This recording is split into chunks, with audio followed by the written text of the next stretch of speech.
A man's voice called the number 2044 very insistently. The guy with the number answered the phone and said that he was just too focused on training. The coach asked him why he was working out on his own again, whether he thought it would help his body become stronger, and he said that he still lacked the skill.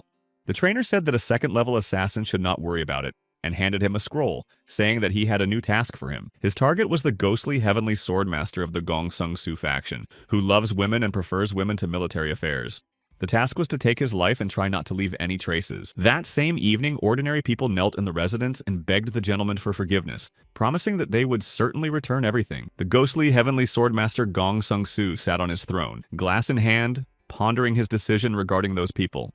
Gong Sung Su said that he had heard similar words from those people the previous time, so he asked what they would do now. The man bowed before the master and said that he would return everything, even at the cost of his own body. Master Gong Sung Su smiled and said that when it came to the body, he liked it. However, they took his wife instead, and the man began to beg the master not to do anything to her, because he meant his body, not hers. However, Master Gong Seong-su became angry and ordered his men to beat and throw the man away from his residence. Unfortunately, the lives of those two ordinary people ended the same evening at the residence of Master Gong Seong-su. In his chambers, Gong Seong-su was hugging a beautiful woman who told him that his lord had chosen a commoner again.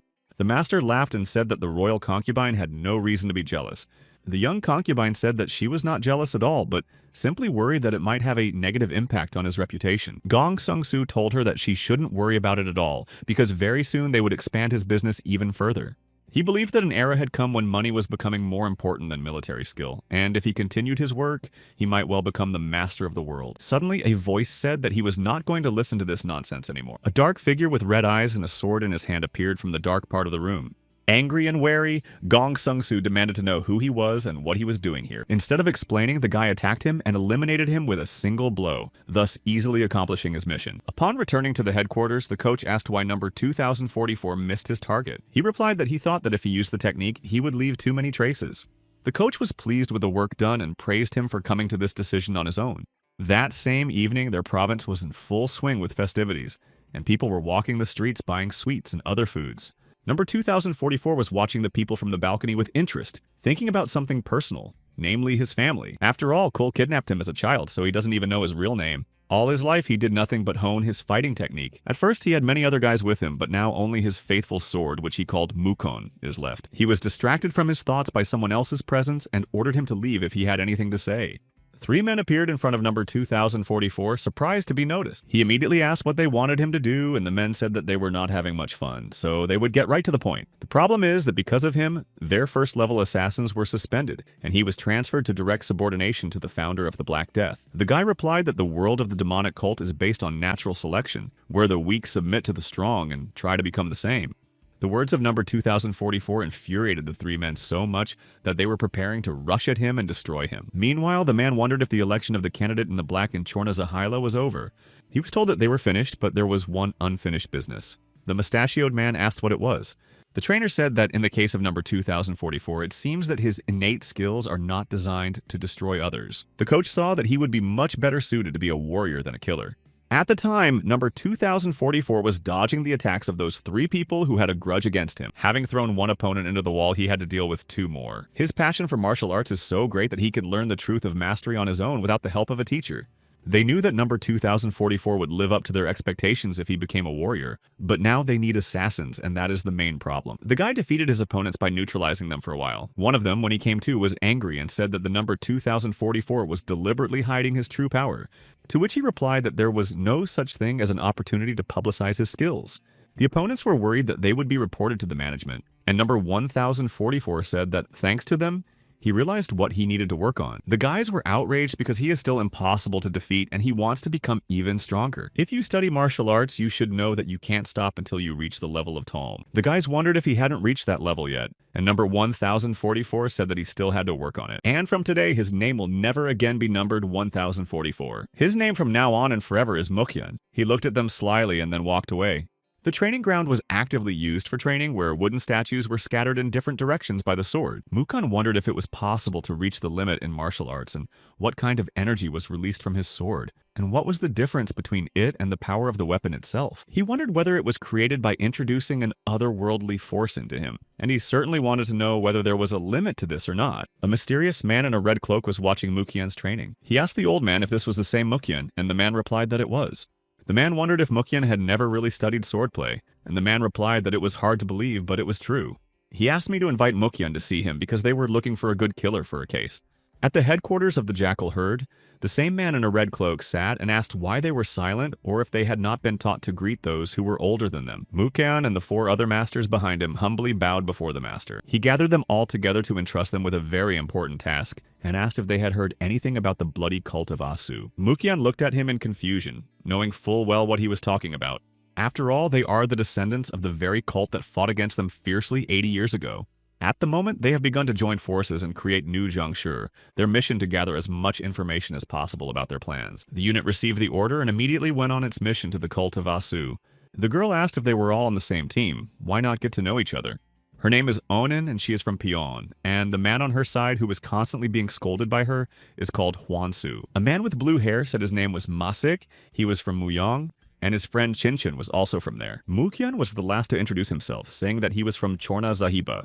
Masik thought that Mukyan was a member of the best assassination squad and also reported directly to the founder of the cult. Onyan said that Huangsu always wanted to join the Black Death, so he should talk to Mukyan. Huangsu asked her to be quiet because if it were that simple, everyone would be recruited there who was not too lazy. Onyan did not like his impudence, so she beat him again. Mukyan heard all the conversations, but time was running out and they had to hurry. Huangsu asked who appointed Mukyan as commander and when, and Masik said that it didn't matter if Mukyan was right, because there was really little time. Chinchun stopped and looked into the distance, warning his team that there might be foreign troops nearby. Onan noticed a sword protruding from the ground and shouted to them to be careful. Suddenly, a group of angry Jiangshi was advancing on Chinchun, who turned to hear Onan's cry. Chinchun repelled the first attack and quickly realized that the Jiangshi of the blood cult of Asu were here. Huangsu got worried and asked Mukyan if they had failed the case before they even started it, to which he replied that the case had not yet failed. After all, these Jiangshi are only guarding the territory, they will quickly deal with them, so there will be no problems. Huangsu said that it was easy to talk about such things, but Onan contradicted him and said that they should eliminate everyone and continue to fulfill the mission. The team actively fought against Jiangshi. There were not many of them, but they created an obstacle on their way to the goal. Meanwhile, in the bloody cult's abode, someone was watching their efforts to reach them through a magical water image. The servant reported the intrusion, but the master said he was expecting them, but asked him to send a necromancer and more Jiangshi.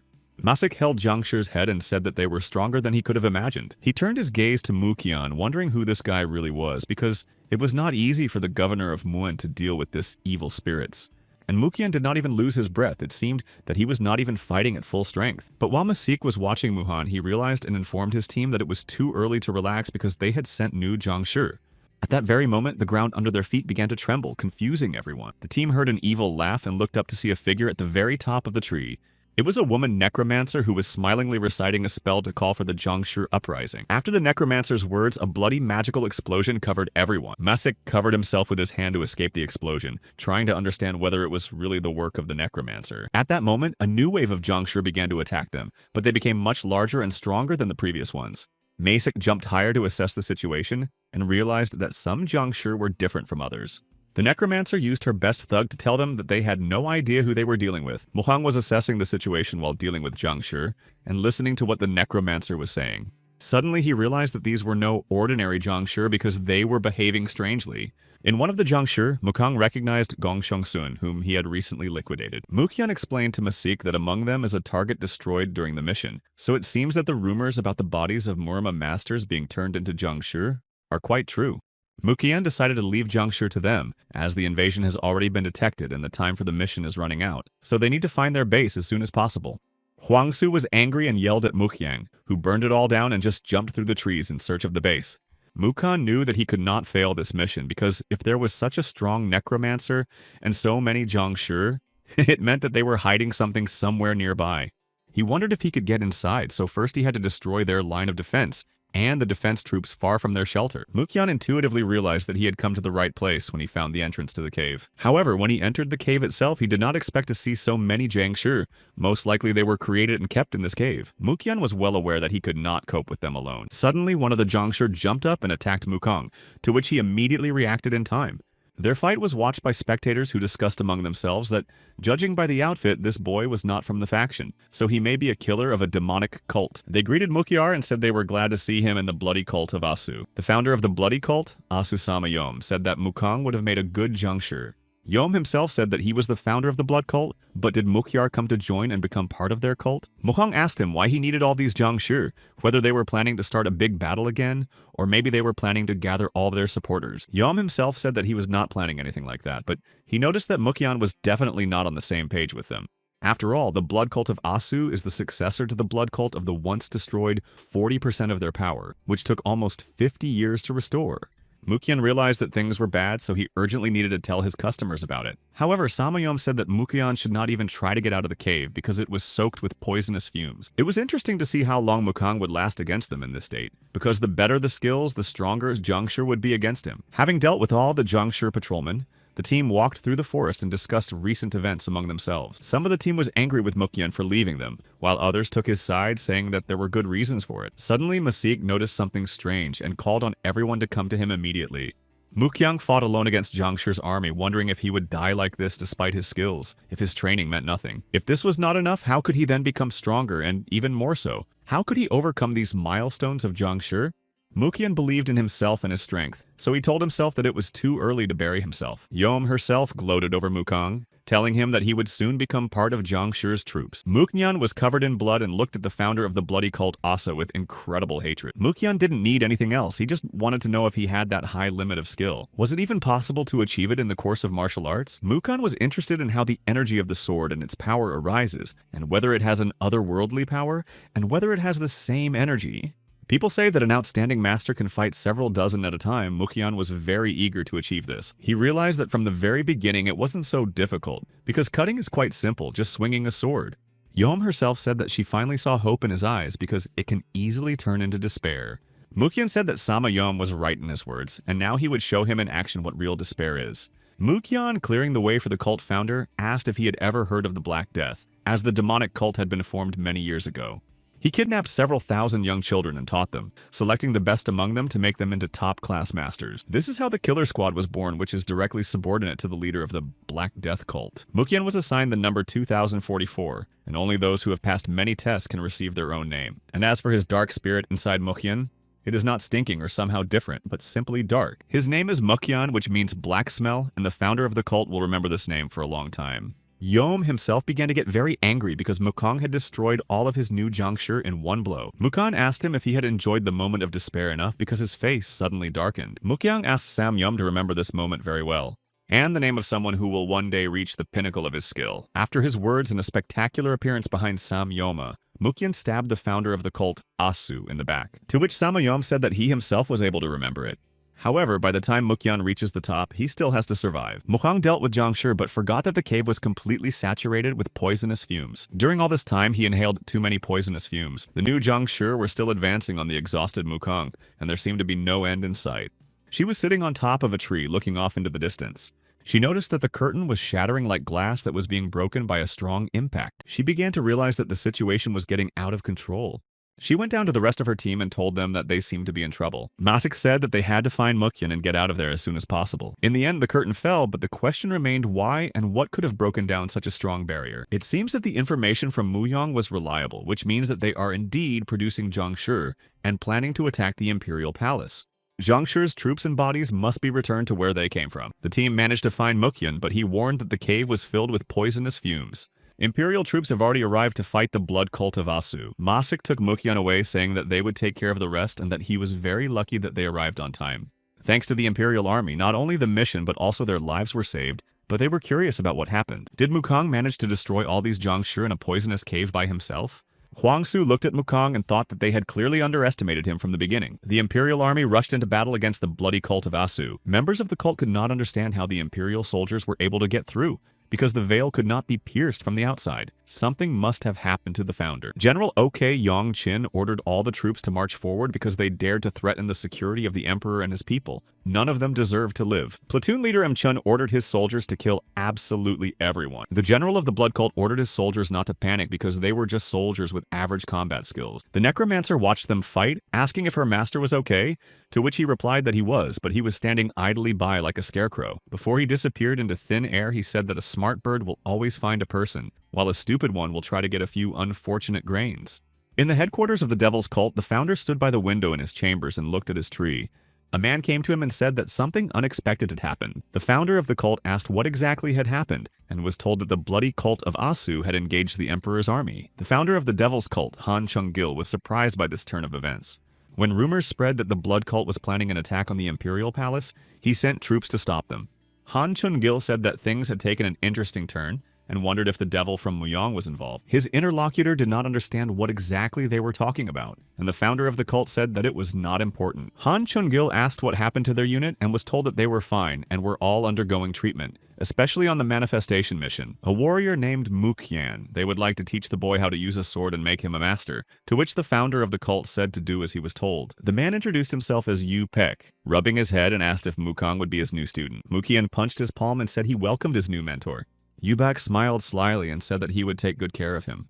Without warning, Yubek attacked Mukong quickly and professionally. Taking out his huge sword, Yubek tested Mukyang's patience. Mukyan repelled all of his teacher's attacks and deftly dodged them, but the speed of his mentor's movements was too much for him. His mentor struck him with a sword charged with his Kai energy. As the fight progressed, Mukyan realized that his mentor's strength and speed were incredible, and that he was probably not just a master. Yubek put his sword on his shoulder and said that Mukyan could be something good, so he warned him that he would be staging sudden attacks like the one he had just had. Mukyan is a capable guy, but he lacks vigilance, and he's heard that he's better suited to the role of a knife-wielding assassin, and now it's clear why. However, Mukyan was supposed to come back after a full recovery, so why is he here now? To which Mukyan said that he would like to start training as soon as possible. Yupek said that he could not do that. He was in a hurry. Did Mukong have a spare life in his pocket? He had never met a man as reckless as him in his life. His mentor liked his look and would most likely be able to make him one of the best cultists. In the faction, those who have reached the edge are called Vegan, and those who have reached the Hengen border in their cult are called by another name, namely Geekma and Talma. Mentor Yubek smiled slyly, saying that he knew Mukhyang wanted to see Talm's level with his own eyes. Mukyan said that he was right. He had often wondered why he could not see his limits when holding a sword. His mentor asked him what was the most important thing in martial arts, and Mukyan replied that he thought it was knowledge. Yupek replied that this is true because it doesn't matter how strong one is without understanding the truth, because one can find oneself in a dead end, and the only way to get there is through a very strong desire, and this is possible when one is unable to sit still because of a constant thirst for power. And his task is to show a small manifestation of the truth. Mentor Yubek again rushed at Mukong with a sudden attack. This time, the attack was more powerful than the previous one, and the mentor put his own Kai energy into his movements. Mukyan quickly realized his plan and quickly dodged the attack by moving behind Yupek. He wondered if his mentor wanted to destroy him before he learned the truth, because it was simple. If there is no student, there is no problem. Yupek said that he had no doubt that Mukong would evade, so he would try to teach him everything he knew. Although the mentor cannot guarantee that Mukyan will reach Talm's level, he promises to do everything possible to achieve this goal. In front of Mukyan is not just a small river stream, but a raging torrent that breaks through the stone. Yupek's mentor is very interested to see how far his sword will go. Mukyan realized that he had a great chance to finally realize his biggest dream. He promised himself that he would steadfastly follow the will of his mentor, Yupek. As one of Yupek's ancestors said, when the wills of the weapon and the master coincide, even a dry branch can break a mountain. This is the legendary power of the sword. Of course, you can create energy similar to his sword power by force, but it will take a long time and the difference in efficiency is enormous. Mukyan thought it was incredible because the power of the sword's energy was so impressive. So what would his true sword power be capable of? He wanted to find out later. 10 years have passed since the beginning of his training, and Mukyan still hasn't fully understood the power of the sword. During this time, Mukyan was always hindered by something or lacking something. While he was meditating, his mentor Yupek was watching his back. Suddenly, Yupek's mentor noticed something surprising while looking at his student. It seems that Mukyan himself has not yet noticed how he has actually reached that level. The mentor asked how he was doing, and Mukyan replied sadly that he was still unable to pass the last stage. Yupek advised him to take his time because if he practiced a little more, the right path would be laid out right in front of him. Mukyan thanked his mentor for his care, and Yupek said that he thought of him as his last student. As his mentor is well over 70 years old, Mukyan hadn't even thought about his age, so it surprised him greatly. Yupek asked how old Mukong was, and he replied that he was 27. The mentor said that the student looked younger than his age, and that he might have studied Chuansul. Mukong said he hadn't studied, but his mentor seemed to have retained his youth, and Yupek said he hadn't either, because as he developed, he grew inwardly. It begins to affect the appearance, but this is only on the outside, and inside everything is slowly aging, so you should be careful with delaying aging in whatever way you choose. One way or another, Mukyan's senses will dull over time, so he should remember this. Yubek said that Mukyan will have to train for decades before he can descend the mountains.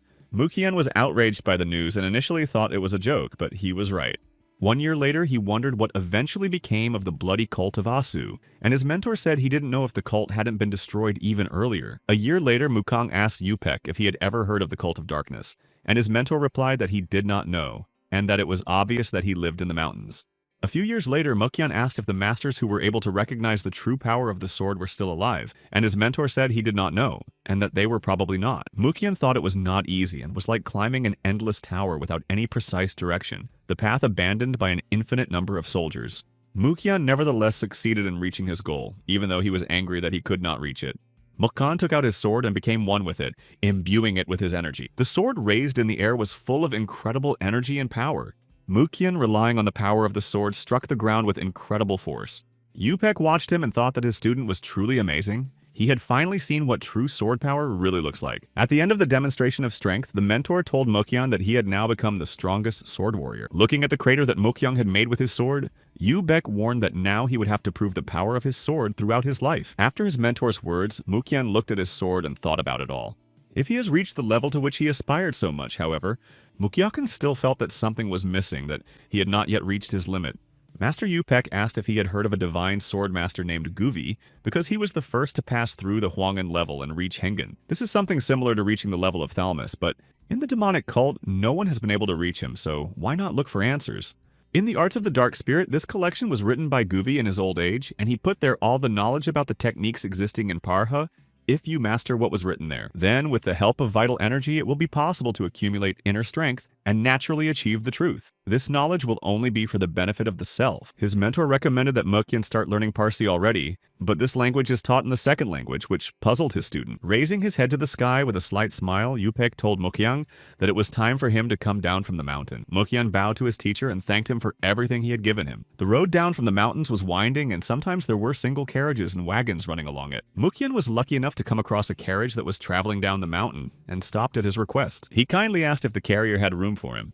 The carrier said he had no problem giving him a ride if he didn't mind riding in the company. This was not a problem for Mukyan, so the carrier asked him to sit in the back.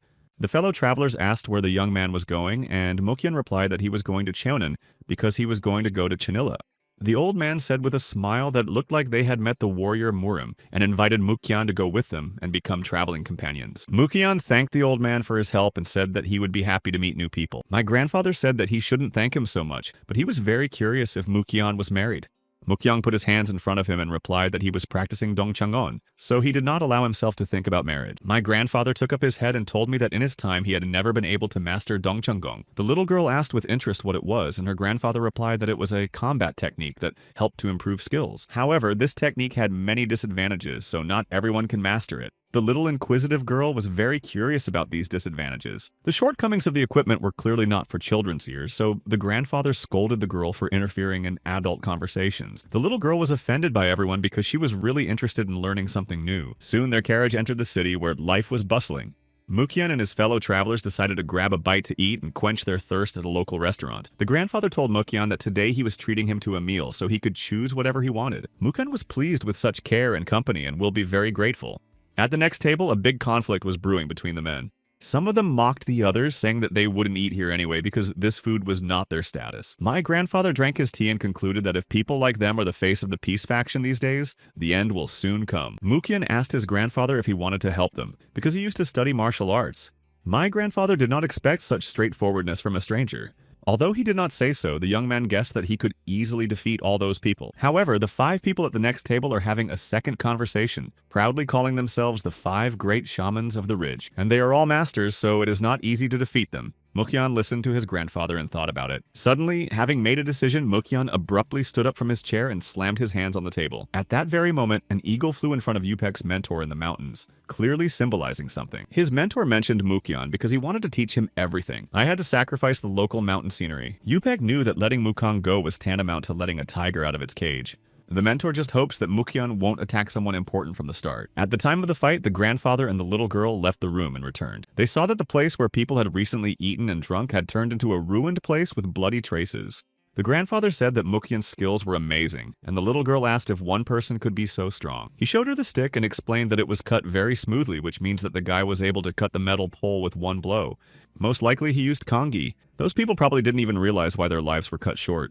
Grandpa admitted that he had underestimated Mukyan, whose human skills had already reached the level of Hwagan, and he would have liked to avoid the appearance of the bloody wind. When Mukyan arrived at Chontan, he handed over a piece of paper with an order for his appointment. The man checked his documents and said he was free to go. The man introduced himself as Mr. Thien and asked where he was coming from. Mukyan bowed before him and told him that he was a first-level assassin from the Black Death. Mr. Thien was embarrassed by what he heard, because the Black Death was the best organization in the demonic cult, and this guy said he was the first level. Mukyan was drinking tea serenely and saying that their world is such a cruel place, so he asked me to take care of him. Mr. Thane said that if he was from Black Death, he must be very strong, to which Mukyan asked him not to be cavalier with him, because he was just an ordinary guy. Mr. Thien asked if he should keep his presence here a secret, to which Mukyan replied that his only request was to introduce him as Yu Hyun. He also wondered how many masters of the local cult are here now, and was told that about 1,000 are currently performing tasks. Mr. Thien said that it would be difficult for him to hide his presence because he has spoiled children, and he is worried that some of them might behave inappropriately around him. Mukyan stood up from his seat and insisted that as few people as possible know about his presence here, and also to inform everyone that no one should be under his feet, let alone try to secretly follow him. After Mukyan left, Peng Thane breathed a sigh of relief because he hadn't expected this guy to be a first-class killer. A masked man behind Peng Thane asked if everything was okay after their meeting. Peng Thane folded his arms across his chest and asked him what he thought of Mukong. The man said that recently there were rumors about a big battle between the people who killed the Mudan Chonila faction. If it was Mukyan, then they were visited by a real monster in a human body. Meanwhile, at the local market, a little girl was beaten and called a thief. Someone was yelling at her that she had clearly not received enough instructive kicks in the previous one. Before the eyes of the crowd, the man rolled up his sleeves and approached the girl, preparing to strike her again. Calling her a little brat, his big and strong hand was already flying at the child. Luckily, however, Mukyan grabbed his arm before it reached its target, and the outraged man asked who the hell he was and why he was interfering with him. Still holding his hand, Mukyan asked him if he was overreacting since he was only a small child. The man pulled his arm back and said that instead of going to work, the girl decided to become a thief from her early years. Mukyan paid the girl's debt, but the man's anger was still strong, and he warned her that if the situation happened again, she would not get away with it. The girl was still scared, but she was pleased to be defended. Mukyan approached the girl and rubbed her clothes from the dirt and asked if she was okay, to which she replied uncertainly that she was fine. With a serious face, Mukyan asked why the girl committed the crime. Couldn't she have gone out and earned that money? The girl sadly replied that her mother was sick and constantly lying down, and because of her age, she was not hired anywhere. Mukyan understood her problem and patted her head and asked her to take him to her mother. The girl was worried, so she asked why her uncle needed her house and her sick mother. Mukyan smiled and said that he wanted to give her a job, but that he needed permission from her mother. The girl kindly walked Mukyan to her home, and when she got inside, she noticed that something was wrong with her mother. Mukyan noticed that the woman's condition had clearly deteriorated, and the girl explained that her mother was very sick. Throwing the woman over his shoulder, Mukyan told the girl that her mother urgently needed to be taken to a doctor. The doctor examined the woman thoroughly and said that she would be fine now. The woman was very grateful to Mukyan, but did not even know how to thank him. Mukyan said that from now on, she and her daughter could live and work in his house because the conditions were better than in their previous home. The woman doubted what answer to give him, but her daughter was very happy with the offer because during this time she had managed to get married to her savior. Mukyan patted her head and told her that he would be very sad to live alone and that her mother needed to rest, so they should go out. On the street, the girl asked Mukyan if he could compete and fight. The girl demonstrated how Mukyan runs with his arms outstretched as fast as the wind, and she had seen other people compete at the market a couple of times, so she was curious. Mukyan was amused by the girl's childish naivety, so he replied with a smile that he could not fly, and the girl asked if her uncle was so weak. Mukyan thought about it and said that this was probably the case, which is why he lives in such a small house. He asked if such a little girl really wanted to learn martial arts, and she tensed her little hands and said without a doubt that she wanted to. Then Mukyan decided to teach her the coolest technique. It's called the Ghostly Void technique, and if she masters it, she will become incredibly strong. The little girl happily clenched her fists and asked to try to make them together. Mukyan said that he would certainly do it with her, but she should remember that other children should not be told about this technique. In the middle of the mountain ranges, a convoy of wagons and oxen was moving, with soldiers and porters walking beside them. But a group of unfriendly mountain bandits appeared on their way. The battle was fierce, leaving many dead soldiers on the battlefield and the rest still trying to fight back. One of the wounded soldiers was catching his breath near the wheel of one of the carriages. He was angry that they were attacked and shouted that those bastards had no idea who they were messing with. The white-haired man snapped and replied that it probably all belonged to a big shot who was smelling money from afar. A man from the group that was attacked said that as soon as their cult found out that they had been attacked. However, he was unable to finish his thought because he was eliminated by a mountain bandit, who obviously would not be intimidated by such words. The mountain bandit returned to the side where the battle was still going on, telling his men that it was time to finish. The soldiers left everything and fled. Some hid behind trees in the hope of being saved, but the mountain bandits found them and easily killed them. Pang Tane rushed to Mukong with all his might, shouting that there was a disaster in the mountains of Quarren. Mountain bandits had attacked the wagons and stolen everything they had. Since it was a transportation of war funds, he sent 5 of the best masters with them. Mukyan came out of his meditation and asked if Pang Tane already knew who the instigator was. Pang Tane replied that if they dared to attack those wagons, they were most likely robbers from Mount de Sol. Mukyan said he would deal with them, to which Pang Tane warned that there were about 200 bandits and craftsmen living there, so it would take a long time. Mukyan reached his destination and unceremoniously began to deal with the mountain bandits. He went and left behind lifeless bodies in search of those who still needed to be dealt with. One of the mountain bandits shouted at Mukyan who the hell he was and what he was doing on their territory. He ordered his men to come out of the tent immediately, calling them useless fools. Mukyan was serious, so he asked only where they kept the stolen goods. The mountain bandit shouted that Mukyan was too late because they had already sold all the stolen goods. In this view, the only way for the mountain bandit to escape Mukyan was to go to the other world. However, the direct attack was repelled by another mountain bandit who led the robbery of the same military convoy. The mountain bandits were curious about who he was and why he had come, but Mukyan did not want to talk to them. This angered their leaders, and all the surviving mountain bandits rushed to attack Mukyan on orders. But their target did not even budge, and on the contrary, was preparing to take all their attacks with a smile. After all, the last time Mukyan fought against the same number of opponents, but then everything was a little different. The white-haired mountain bandit attacked Mukyan with a smile, saying that he really knew something. However, Mukyan was not having as much fun as his opponent, but rather sad because fights of this level had become completely uninteresting for him. The white-haired bandit swung his sword at Mukyan and shouted that he would finish him off once and for all. However, Mukyan easily dodged his attack without even putting in any effort of his own. Taking advantage of the opportunity, Mukyan severed the head from the body of the white-haired mountain bandit with a single blow. The mountain bandits saw their leader's head rolling on the ground and ran in different directions to save at least their lives. In the morning, there was not a single living soul left in the mountain village except for Mukyan, but out of one barrel came a mountain bandit who had been hiding there during the battle and thus survived. When he saw the aftermath of the night's battle, he thought that it all happened in just one night, and that only a real monster could do that, so he should report it to his superior. However, his plans were not to be realized because the sword passed through his body. Having dealt with the last mountain bandit, Mukyan ordered his men to take everything they had stolen and come down. The subordinate warrior Mukyan looked at him and thought that he was simply impressive in his strength because he had defeated an impregnable fortress in one night. Mukyan examined the body of the last bandit to be killed, and the subordinate warrior reflected on the fact that only the chosen ones can possess such incredible strength. Among his belongings, Mukyan found a beautiful women's hairpin and immediately thought that the little girl would definitely like it. They collected and delivered all the confiscated property to Penthane's residence. The servant said that there were about 10,000 silver coins, and if you add up the bribes that would be used to cover this incident, they would still be in the red. Pang Thane asked Mukong to take care of finding the missing items before they were all put up for sale. Mukyan had already given the order to do so and reported that it was difficult to make such silverware so that it would be easily sold. Pang Thane ordered Mukyan to personally accompany the 10. They had already made arrangements with the central government, so there would be no problems. Mukyan understood the order, but thought about the fact that it was quite problematic to get to Nagyan now. On the threshold of the new house, a little girl sat with her finger drawing patterns on the wooden floor. When she suddenly saw that her uncle Mukyan had finally returned home, Seo Yeon immediately ran up to him and hugged him tightly, and Mukyan asked if anything had happened while he was away. The little girl happily replied that nothing had happened, but she missed him very much because he had been away for so long. Mukyan gently stroked her head and asked why she was still awake, since it was already late at night. Without breaking the embrace, Seo Yeon replied that she was looking forward to his return. The girl's mother explained that in fact her daughter waited for him like this every day, to which Seo Yeon interrupted her mother and asked if Mukyan would have dinner with them.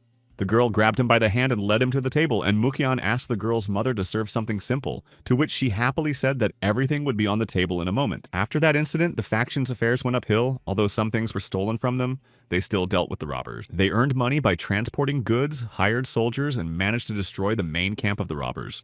The situation has changed so much that there are practically no bandits near Nagyan. 3 years later, the little girl was growing up and riding her horse through the forest. The exhausted servant could not keep up with her and asked her to stop at least for a little while because if she continued at this pace, she might get hurt. Meanwhile, Mukyan spent his time meditating, reflecting on the fact that things had become too quiet and calm lately, and so he finally had the opportunity to do his own training. Suddenly, his peace and quiet was broken by the voice of Seo Yeon, who was approaching and shouting to him, "Uncle."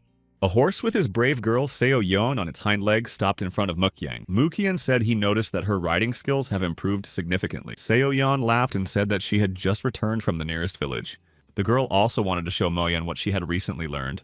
Seo Yeon skillfully performed one of the martial arts techniques in front of him. Mukyeon watched her movements in fascination and wonderment, wondering where she had learned it. Seo Yeon put her hands to her sides and jokingly said that she learned it from people passing by.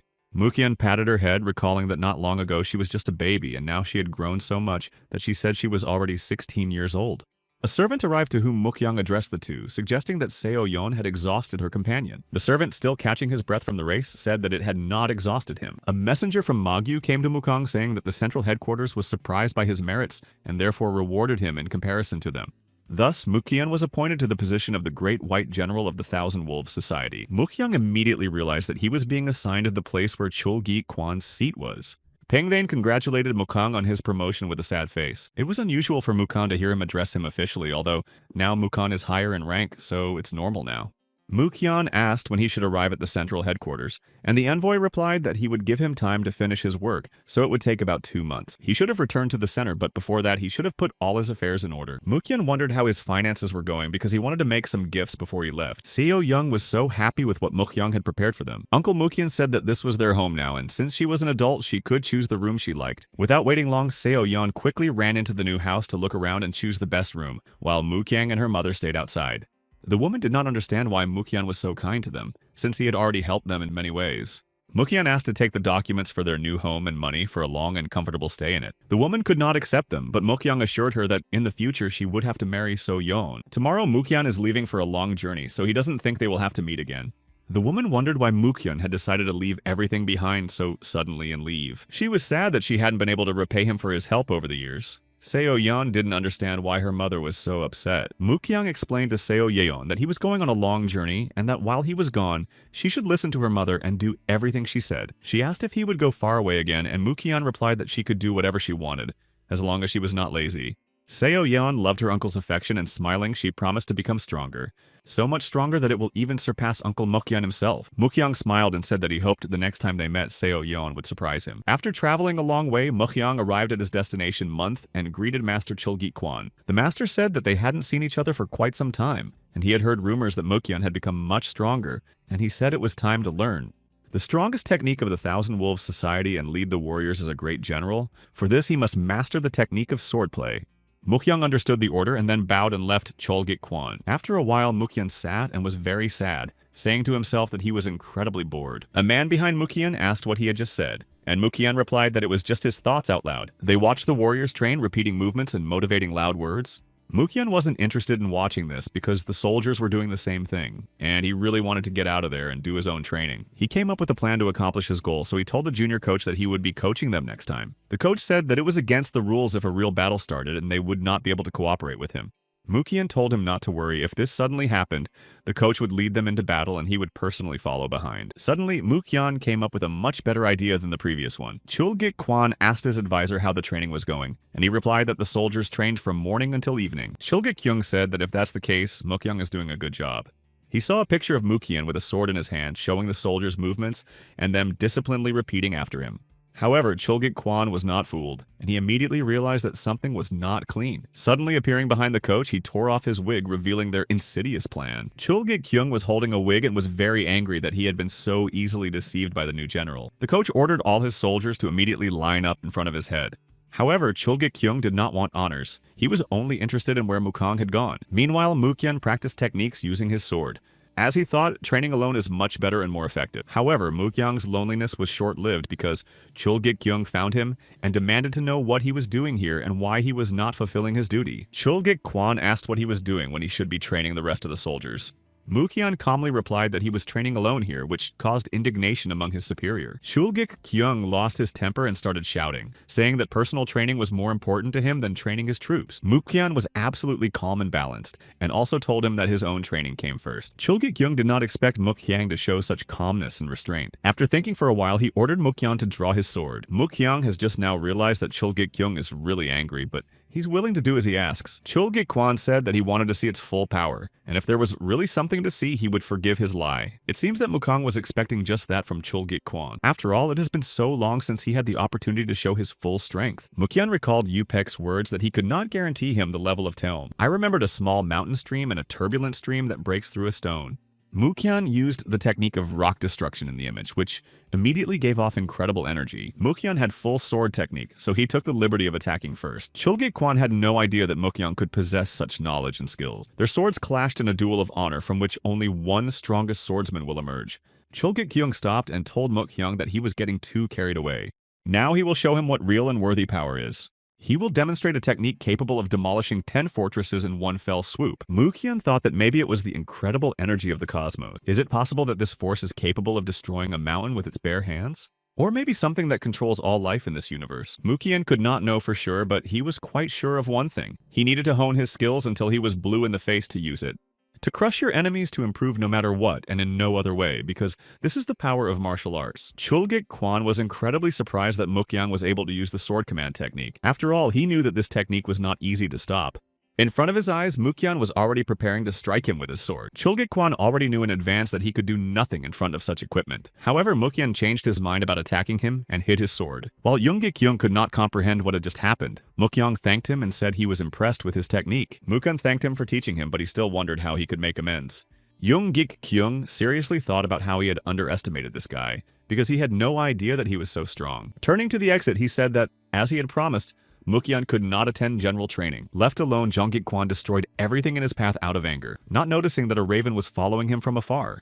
Having gathered the information, the raven flew to its master, the founder of the devil's cult, Han Chun-gil.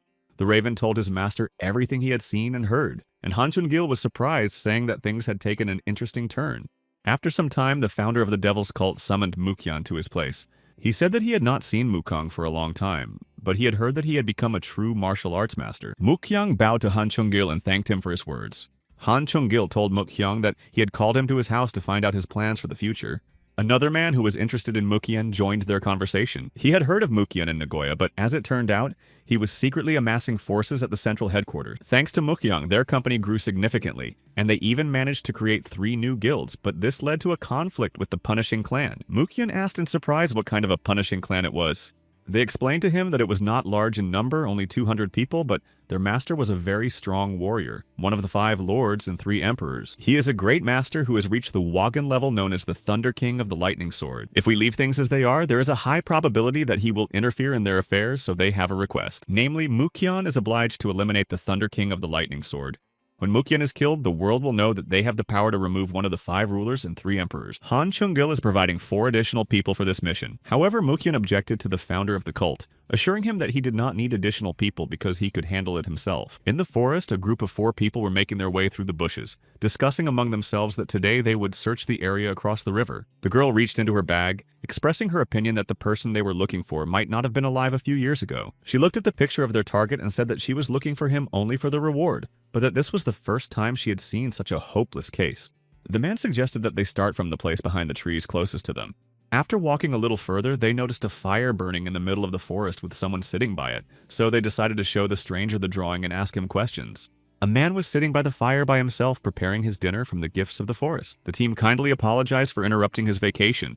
The senior man from the company asked him not to think anything of it. They were not bandits. They just wanted to ask him a few questions. They have been searching for the person who organized the massacre in Chunilla for some time now. Showing a scroll with a picture, the man asked if he knew the person. Mukyan recognized himself in the picture, so he took off his hood for the sake of curiosity and said he hadn't seen it. The team also did not recognize the man in the picture as Mukyan, but it was worth having a drink with a stranger.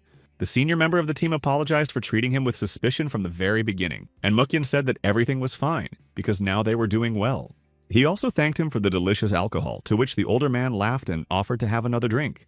Mukyan decided to ask what kind of person they had shown him from the very beginning. The older man explained that the guy was a criminal and a murderer who had organized a massacre and killed a very important person. Many years have passed and they are still looking for him. But that's not all, because the son of the head of a very important organization was killed. And that is why they have been searching for this criminal for all these many years. Mukyan said that this is not an easy task, because with the information they have, it will be difficult to find out anything. A guy from the team threw his arm around his shoulder and said that today, he learned a detailed description of the guy.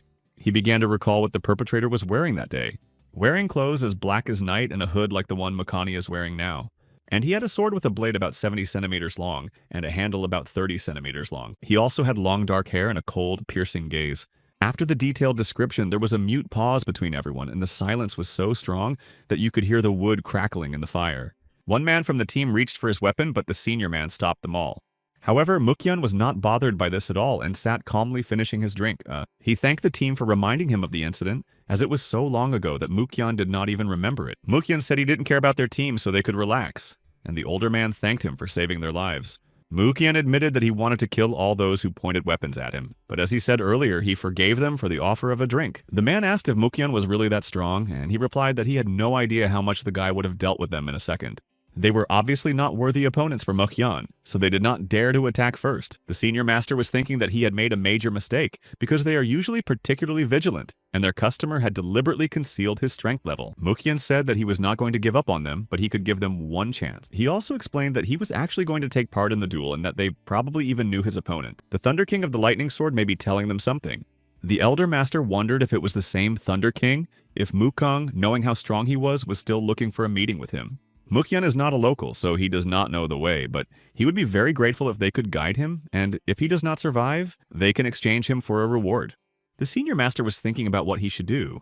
After gathering his courage, he decided that he and his team would still hold the Mukyan. Mukyan, sitting on a horse, felt something strange and kept looking back. The senior master also noticed this and watched him for a while, not understanding what was happening. Mukyan realized what was going on and seriously ordered someone to appear before him immediately. Suddenly, shadows that looked like people began to appear among them.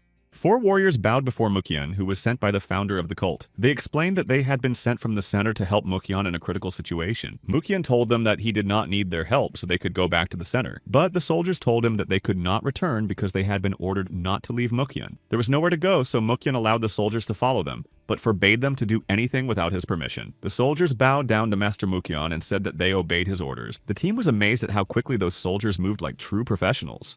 The day was approaching night and the team and Mukyan were almost at their destination. The senior master explained to Mukyan that his opponent's residence was just over the hill. A man's hand was touching a blooming peach tree, and the man himself said that he did not think he would have guests. He ordered his servants to go downstairs and invite those people to him. After all, it is bad form to keep distinguished guests on the doorstep. The senior master told Mukong that they had arrived at the residence of the Thunder King of the Lightning Sword. The owner of the residence came out to them and asked them not to be so surprised and to go inside. The senior master looked at him and could not believe that this was the same Thunder King, because with his skill he could not look so young. The soldiers who were assigned to Mukyan could not understand what their general was thinking and why he was delaying the battle. Why General Mukyan just walked in without doing anything? Perhaps it was some kind of special trick. The guests were kindly invited to the table, with the group and the old master sitting at one large table and Mukyan and Lightning Sword at a separate table one-on-one. The Lightning Sword poured them tea, telling Mukyan that it was this tea that he cherished the most. He invited Mukyan to try it, and the guests thanked him. Lightning Sword noticed that judging by the way Mukang drinks tea, he is a real hillbilly. Or was he not taught manners as a child at all? Mukyan said that he was right because he did not receive such knowledge as a child, and he is a recluse, so he does not like society at all. Lightning Sword noticed that Mukyan is quite an interesting person to talk to, because you wouldn't think that you were after his head. He wondered to what he owed such attention, and Mukyan replied that he was simply doing the will of his master. Lightning Sword understood, so he asked again how Mukyan liked his tea. Mukyan replied that the tea was good, but he preferred alcohol. The senior master wondered if the man who was barely over 30 was the Thunder King Lightning Sword. When you reach Wagen, you can practice a technique that allows you to maintain youthfulness. He had to see this with his own eyes. His team was worried about whether they should stay there any longer because, judging by their conversation, they were going to fight. But if they left, they would not see their money. But as soon as a huge amount of different food was put in front of them, their opinion changed. Now the team said that first they would eat enough and only then would they leave, because if they refused the treats now, they might offend the host. The senior master told them not to be ashamed, because they had already splashed their saliva all over the food.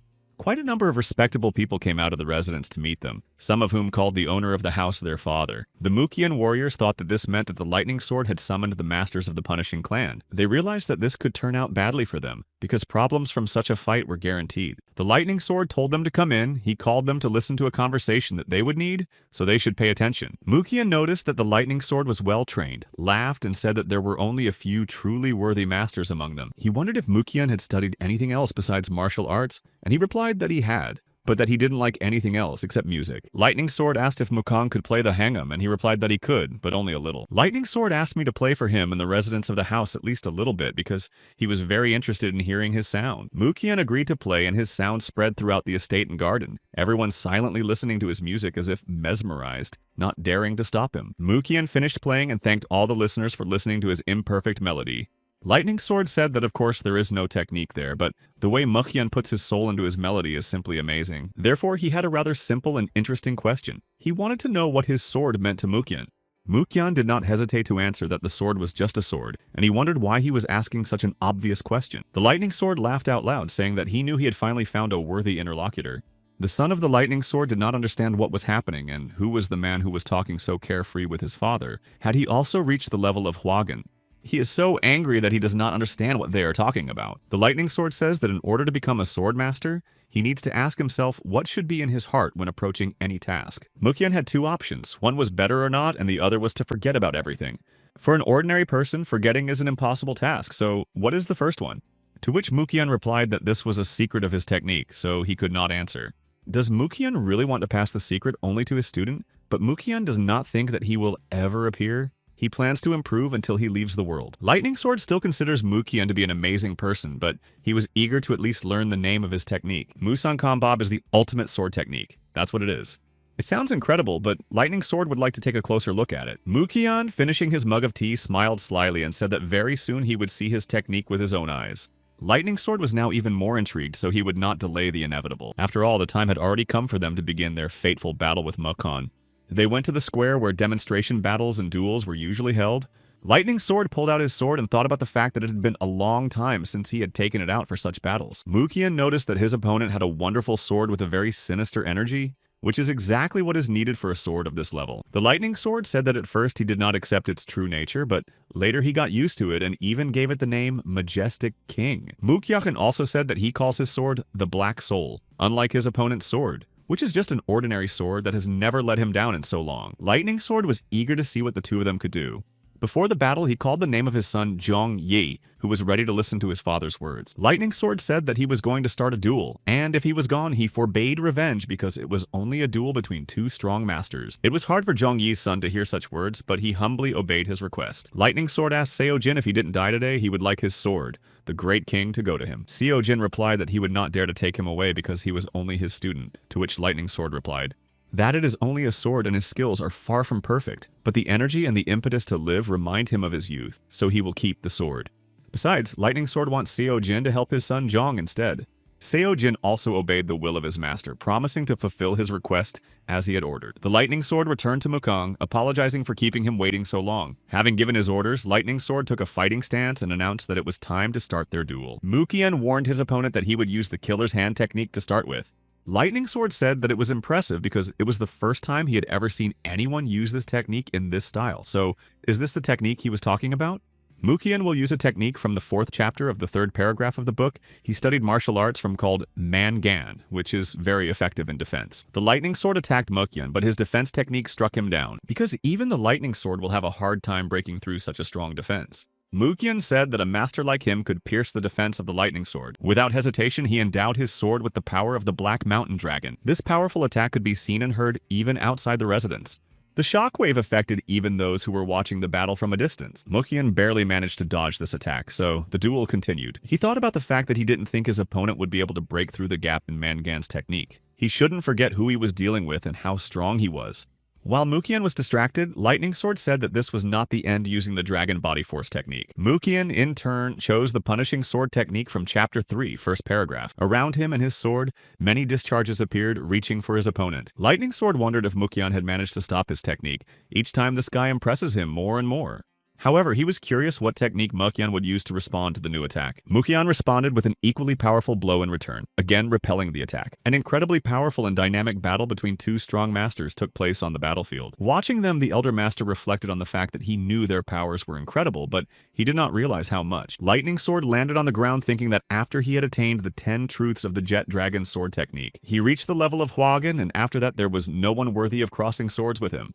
The Lightning Sword, sending his sword flying, thought about where the limit of Mukyan's power ended, and also showed him his glorious strength. Mukyan was surprised that his opponent threw his sword at him, so he used the 3rd chapter, 2nd paragraph, sending your sword to meet him using the technique of ordering sword energy. The Lightning Sword was very surprised at how Mukyan managed to learn all these techniques and use them so skillfully.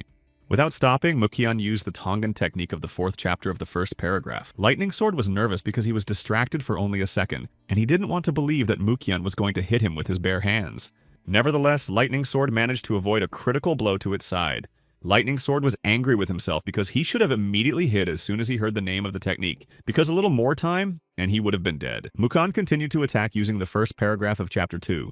No sooner had Lightning Sword recovered from the attack than Mukyon was preparing a new one for him. Having gathered enough energy in his hands, Mukyon used the Dragon Hurricane technique. Lightning Sword thought that this was rather strange because he thought he knew all the great masters in Marima. However, how did it happen that he is now competing for the championship with this stranger? Who would have thought of that? Still, he thought about the fact that this world is actually quite unpredictable and surprising. Mukyon used the Wind Dragon technique, which made everyone in the residence look for something to grab onto, so that the wind wouldn't carry them away. Lightning Sword assessed the situation and realized that the case had taken a serious turn. Mukyon had predicted that Lightning Sword would use a special technique, so he was ready for it. He seized the moment and appeared behind Lightning Sword, taking him by surprise using the technique from Chapter 4, first paragraph. But as he thought, in this state, the Lightning Sword still managed to stop all his attacks. Lightning Sword said that he managed to avoid all critical injuries and that he didn't really care anymore. Mukyon understood what they were talking about, so he asked Lightning Sword if they were continuing their duel. The duel continued because Mukyon had impressed him, but now Lightning Sword was going to compete at full strength. The battle really became more dynamic and powerful, and the opponents did not hold back in their efforts to show what they were capable of. The Lightning Sword used the White Dragon Power technique. It was a really powerful and exciting technique because its scale was visible even outside the walls of the residence. Rising to the top and then with incredible speed, the little dragon heads prepared to attack their target. However, instead of running for his life, Mukyon stood there and stared in awe, considering it a truly beautiful sight. The Lightning Sword did not understand why Mukong was just standing there and not dodging his attack. Did he really want to take on the full power of the White Dragon?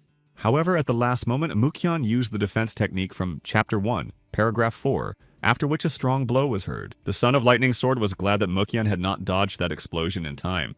However, when the fog cleared, Mukyon was standing in the same place, unharmed. The Lightning Sword was furious because his opponent didn't have even the slightest scratch after such a strong attack. The son of Lightning Sword ordered Seo-jin to watch carefully what techniques his father was showing at the risk of his life. Seo-jin said that it was the first time he had seen such ancient and heavy techniques. The highest sword technique is truly the highest. This technique, unlike the others, is very difficult to master, but very effective during combat, so the person who owns it is a true master. Lightning Sword said that he didn't even have time to put his sword back in his belt, because his opponent was a true master. However, he wonders how it happened that no one knew about Master Mukyon until now. Mukyon replied that the Lightning Sword praised him again. Their fight continued, and it seemed that it had long gone beyond the usual framework of a duel. The Lightning Sword had one last technique prepared. Attack with the sword case while Mukyon stops the Majestic King with his sword, he will attack with the case. This was his last chance to come out of this battle victorious, so he pointed his case at him using the Black Dragon technique. However, Mukyon seized the case from his hands using the technique from Chapter 2, paragraph 3. This technique is called the Destructive Wind, a truly powerful technique that affects everyone who falls under its influence. The Lightning Sword fully felt the effects of the destructive wind on itself, thus taking an incredibly critical hit. The family and students of the Lightning Sword immediately realized what had happened. Lightning Sword realized that things were bad because this technique not only wounded his body but also lost his stance. Mukyon wasted no time in making the hurricane approach Lightning Sword, which was left without protection and strength to deal him the last critical blow. The Lightning Sword knelt before Mukong and thanked him for this fight. After all, if Mukyon had not appeared, he would never have been able to compete with an opponent of the same level. Mukyon said that he could call him the Master of Dark Energy. The Lightning Sword asked the Master of Dark Energy only one thing, not to touch his disciples, and Mukyon replied that he could not worry about it. He announced to his children and students his will, which said that when they found about 5 masters of his level, only then could they think about revenge. The Lightning Sword addressed his son, Zhongyi, saying that he hoped he would be the one to lead their family well. He was actually very happy to have this opportunity to compete with a person who had reached the level of Hennigan. That was the end of the duel between Lightning Sword and Mukyon. At the moment when the Lightning Sword fell lifeless, his disciples rushed to Mukyon in despair with a wild desire for revenge. The new head of the family, Yong-il, shouted that they had forgotten his father's last will and testament, which said not to take revenge. Mukyon eliminated the students who attacked him, saying that he was still sorry to have to break his promise. The family and students of the Lightning Sword were even more desperate to lose their men. Mukyon reminded them that they had heard Lightning Sword ask for their lives, so they should think again before attacking him again. Nevertheless, they were aggressive against Mukyon, calling him dirty names and cursing him. Zhongye called them all idiots for their provocations and ordered Seo-jin to quickly pick up his father's sword and inform everyone about the current situation. After all, they are no match for the man who managed to reach the level of Hengen and was able to deal with their father, because at the slightest attempt, he would simply destroy them. Yong-il ordered his younger brother to get out of there immediately. Mukhyang noticed the escape and informed Zhong Yi that he would still follow his brother to kill him. Zhong Yi was beside himself with anger and fear that Mukhyang might actually hurt his family even more. Mukhyang's soldiers were already pursuing Seo Jin with weapons in hand, and Mukhyang himself was hiding his sword because he could not keep his promise and killed absolutely everyone. The team that came with him watched him from their hiding place and discussed among themselves what they should do next. Mukhyang examined whether there were any witnesses left in the residence and who opened one of the doors. He noticed two people hiding there, one of them armed with a wooden sword. Mukhyang asked the boy if he was also a student of the lightning sword, and the boy replied that he was his grandson. Mukhyang smiled at him and said he hoped he would grow up to be as strong as his grandfather. He also asked whom he was hiding and protecting behind his back, and the girl replied that she was his maid. Mukhyang apologized to his team because this time they would not receive an award for him, but asked them not to be upset because no one knows what will happen tomorrow. Mukhyang asked his soldiers what happened to Seo Jin, and was told that unfortunately he managed to escape. Mukhyang was angry that he was assigned soldiers with such poor skills. The team wondered who they were, to which Mukhyang replied that they shouldn't worry about them, and should rather think about their skills. Mukhyang asked the senior master to go to the department that promised a reward for him and pass him something for which he rewarded him with silver. Mukhyang turned to the grandson of Lightning Sword, saying that when he becomes a strong warrior, they will meet again. After finishing all their business, Mukhyang and his men were walking to the exit of the Lightning Sword's residence. The older master wiped the sweat from his face, thanking the young master for managing to escape and save their lives. After all, when such a massacre takes place, they eliminate everyone so that no one finds out anything. And since at least one escaped, there was no point in eliminating anyone. The senior master thought that it was a great success to witness such an important battle and stay alive. Exhausted, Seo Jin ran into a town and shouted that trouble had come and they needed to prepare for battle, asking if his brother was at home. He flew into his brother's room, still shouting in a voice that was not his own that they were in trouble because the lightning sword was dead. His sleepy brother could not understand why he was screaming and what exactly had happened. His brother said that he had never heard of him being sick, so he did not understand how this could happen. So Seo Jin explained that he was killed in a battle at his residence. He couldn't believe that the lightning sword could be destroyed by anyone, so he wondered who the master was who managed to do it. Seo Jin explained that the killer called himself the Master of Dark Energy, a great master of the Yungyong level, and quoted his father Mukhyang's last words. In addition, he left a will in which he forbade revenge on that man, and such words enraged his brother, who did not understand how not to take revenge. Seo Jin also said that Mukhyang killed everyone there. He was the one who reached the level of Hyungyong, which he had only heard about in legends. Seo Jin said that first they needed to prepare because his older brother Zhong Yi also did not survive the battle. He wondered who his opponent was and who he was that his father decided to risk his life just to measure himself against him. His brother asked Sung Jin to write down everything that Lightning Sword talked about with Mukhyang in detail, because that's all he needed to do. Mukhyang arrived back at the clan where he was praised for doing a good job this time. However, Han Chun-gil wondered why Mukhyang chose to duel rather than simply kill him himself. Mukhyang explained that meeting a master of this level is a once-in-a-lifetime chance. Han Chun-gil said that if he wanted to fight the strongest, then perhaps Mukhyang would have the strength to defeat the founder of the demonic cult himself. Mukhyang looked slyly at Han Chun-gil and said that he would only do it if he agreed to fight him. The founder of the demonic cult smiled and called Mukhyang rather arrogant. He laughed, saying that Mukhyang was crazy, but if he decided to destroy one of the three emperors, his self-confidence clearly prevailed. Han Chun-gil asked him directly what he wanted from him, possibly claiming to be the founder of the cult. Mukhyang said he was not interested in this. He just wanted to continue studying martial arts, and he was not even sure he could manage so many subordinates. In other words, Mukhyang can dominate the world, but he cannot establish a martial arts hegemony. Han Chun-gil's son is far behind Mukhyang in his skills because the latter reached the level of the cult founder at a young age, so he will not let it go. He can't just leave such a strong martial arts master behind. If Mukhyang does not claim to be the founder of the cult, he will be his deputy. Mukhyang replied that if he had more free time, he would agree to become a substitute for the demonic cult. Han Chun-gil assured him that he would have enough time, as the deputy has no direct subjects except for 5 personal bodyguards. Mukhyang agreed to his proposal, only asking that the guards not be masters of demon poison. Han Chun-gil told Mukhyang that he needed to make a new sword of good steel to be processed with Jinwon Jiga. Mukhyang once heard that if you process a sword with this technique, the sword will only fit its owner. Such a sword will emphasize the solidity of the substitute. Han Chun-gil was interested in another interesting thing, whether Mukhyang could play Go. Mukhyang, moving to the exit, replied that he was not good at Go, but he was good at chess. However, he immediately realized that in order to find a common language, he should probably learn to play Go. Han Chun-gil saw him as a true warrior, because he had no ambitions, but he had the courage to provoke the founder of the cult himself. He replied that he would probably also learn to play chess because he thought it would take him a long time. But for now, he gave Mukhyang some stones to play Go. Mukhyang looked at his badge and reflected on the fact that he was now the deputy founder of the demonic cult, even though he personally considered it a worthless and useless position. The house where Mukhyang would live was very similar to the one he had once lived in Loyang. Could he have been moved here? He wondered how his Seo Yon was doing. Behind Mukhyang, a man he knew quite well appeared, and said that at first glance he did not even recognize him. Yupek noticed that time has passed so quickly, and now Mukhyang is already a substitute cult leader. They really hadn't seen each other for a long time, so the mentor suggested having a drink. So they did, and after a while they were sitting around clinking glasses of alcohol. Like two old friends, they laughed and discussed their old times. After a while, a group of people he already knew appeared in front of Mukhyang. Before him stood people with whom he had once been on a mission, and now they say that they are honored to obey him. Mukhyang jokingly said that he did not expect them to be his personal bodyguards, and he also noticed that none of them had changed significantly. She said that it was the ability to manage their inner strength that made them look so young, to which Huangsu said that he did not say they looked young. Mukhyang said that since there were 4 of them, he would call them the 4 warriors, and he let them choose a nickname from Plum, Orchid, Bamboo, and Chrysanthemum. She chose Orchid and Masik Bamboo, doubting that this nickname was right for him. Chinchun chose Plum. Mukhyang said that only Chrysanthemum remained. Huangsu was not very happy, but he agreed to be Chrysanthemum anyway.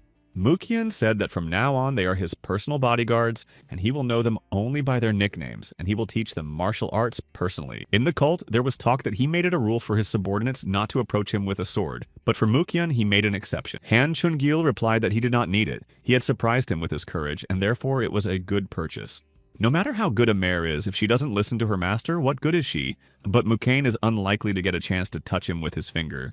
Han Chungil said that he doesn't like chess, but Go is his passion because it's simple. The longer the game goes on, the more pawns there are. And the main reason why Han Chungil loves the game of Go is because in chess you can move pawns, and wherever he puts the chip, it will remain there, until they are eaten by the opponent you are playing with so fiercely. Mukhyang fulfilled his promise to teach his 4 bodyguard warriors a martial art. He acted as a living target for his students in order to teach them better, so they tried to attack him from all sides at the same time. Of course, they were not able to hit Mukhyang, but their skills only grew. The most cunning was Orchid, who threw herself at Mukhyang from a tree holding a knife. Orchid was approaching him from above, and Chrysanthemum was trying to grab Mukhyang from the side. Mukhyang said they had a good idea to attack from both sides. However, none of them managed to capture him, and they puzzled over how he managed to fall underground from such a distance. They did not even realize that Mukhyang was testing them in this way and seeing what his soldiers were capable of. He saw that Plum's skill was at a high level, especially his sword skills. Bamboo was the strongest of the 4 of them. Orchid is good at mixing martial arts with throwing poison daggers. Chrysanthemum is an expert compared to hired killers.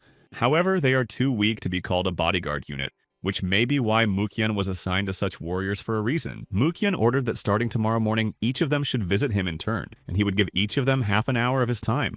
A team of 4 warriors and Mukhyang arrived at the demonic cult's library. Despite the fact that there are a lot of books there, they have no value. They look different from each other, but in fact, they say the same thing. Mukhyang decided to read the books of the blood cult, but even they did not help him.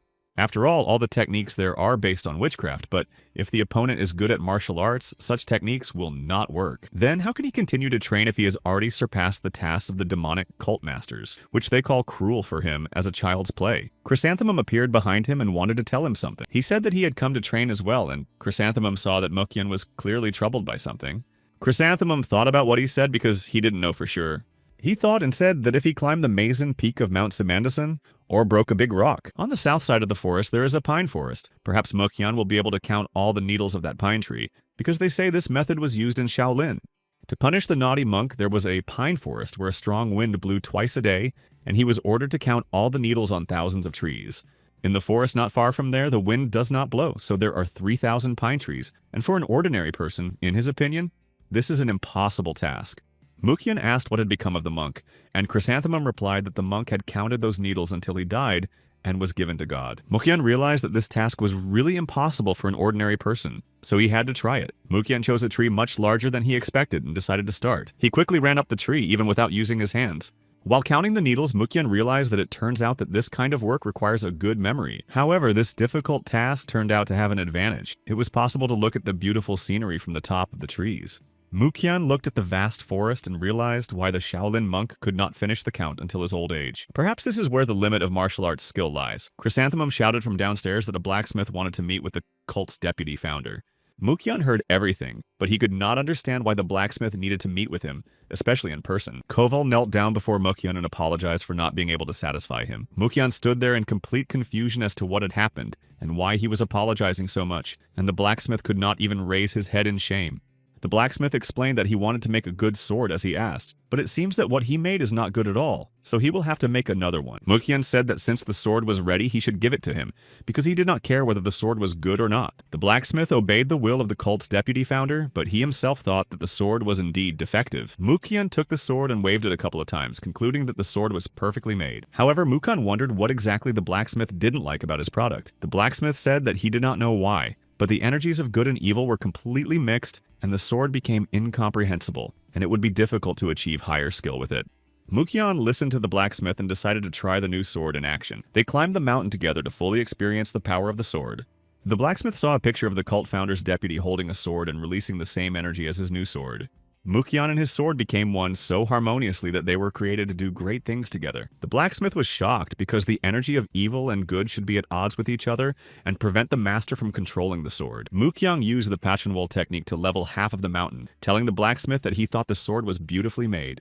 The blacksmith bowed to Mukyan, making excuses for his mistake, but he was glad that the sword was right for his master. Mukyan possesses both the energies of evil and good, so the sword made for him shone with the energy of yin and yang, and only he and everything can wield it. Mukyan had done his job and liked the idea that his sword would obey only him. The blacksmith was happy to give Mukyan a dagger that he had made to complement the sword. The name of that dagger is Mukenbi, and it is also made of Mukyan energy. Mukyan liked the name of the dagger and couldn't even take his eyes off it. He thanked the blacksmith for the new weapon and thought that he now had a new Mukon and Mukenbi. Mukyan was returning home through the forest, humming a song to himself. Suddenly, near his home, he felt something strange and unusual. In his house, he felt the alien energy of 3 people, and with the help of a special technique, he even saw where they were. There were 3 of them, and they seemed to be good craftsmen, but judging by their energy, they were not his guys. So the question arose as to who dared to break into the cult leader's home. The uninvited guests heard someone approaching their temporary shelter. Mukyan thought that the intruders had decided to wait for the owner of the house, so the owner of the house himself would play along. Mukyan entered the house as if he did not suspect that someone was there, and immediately the intruders met him with a sword at his throat. The man told Mukyan to behave quietly, and only then would they not harm him. The second man came up behind me and said that he would take Mukyan's sword for a while.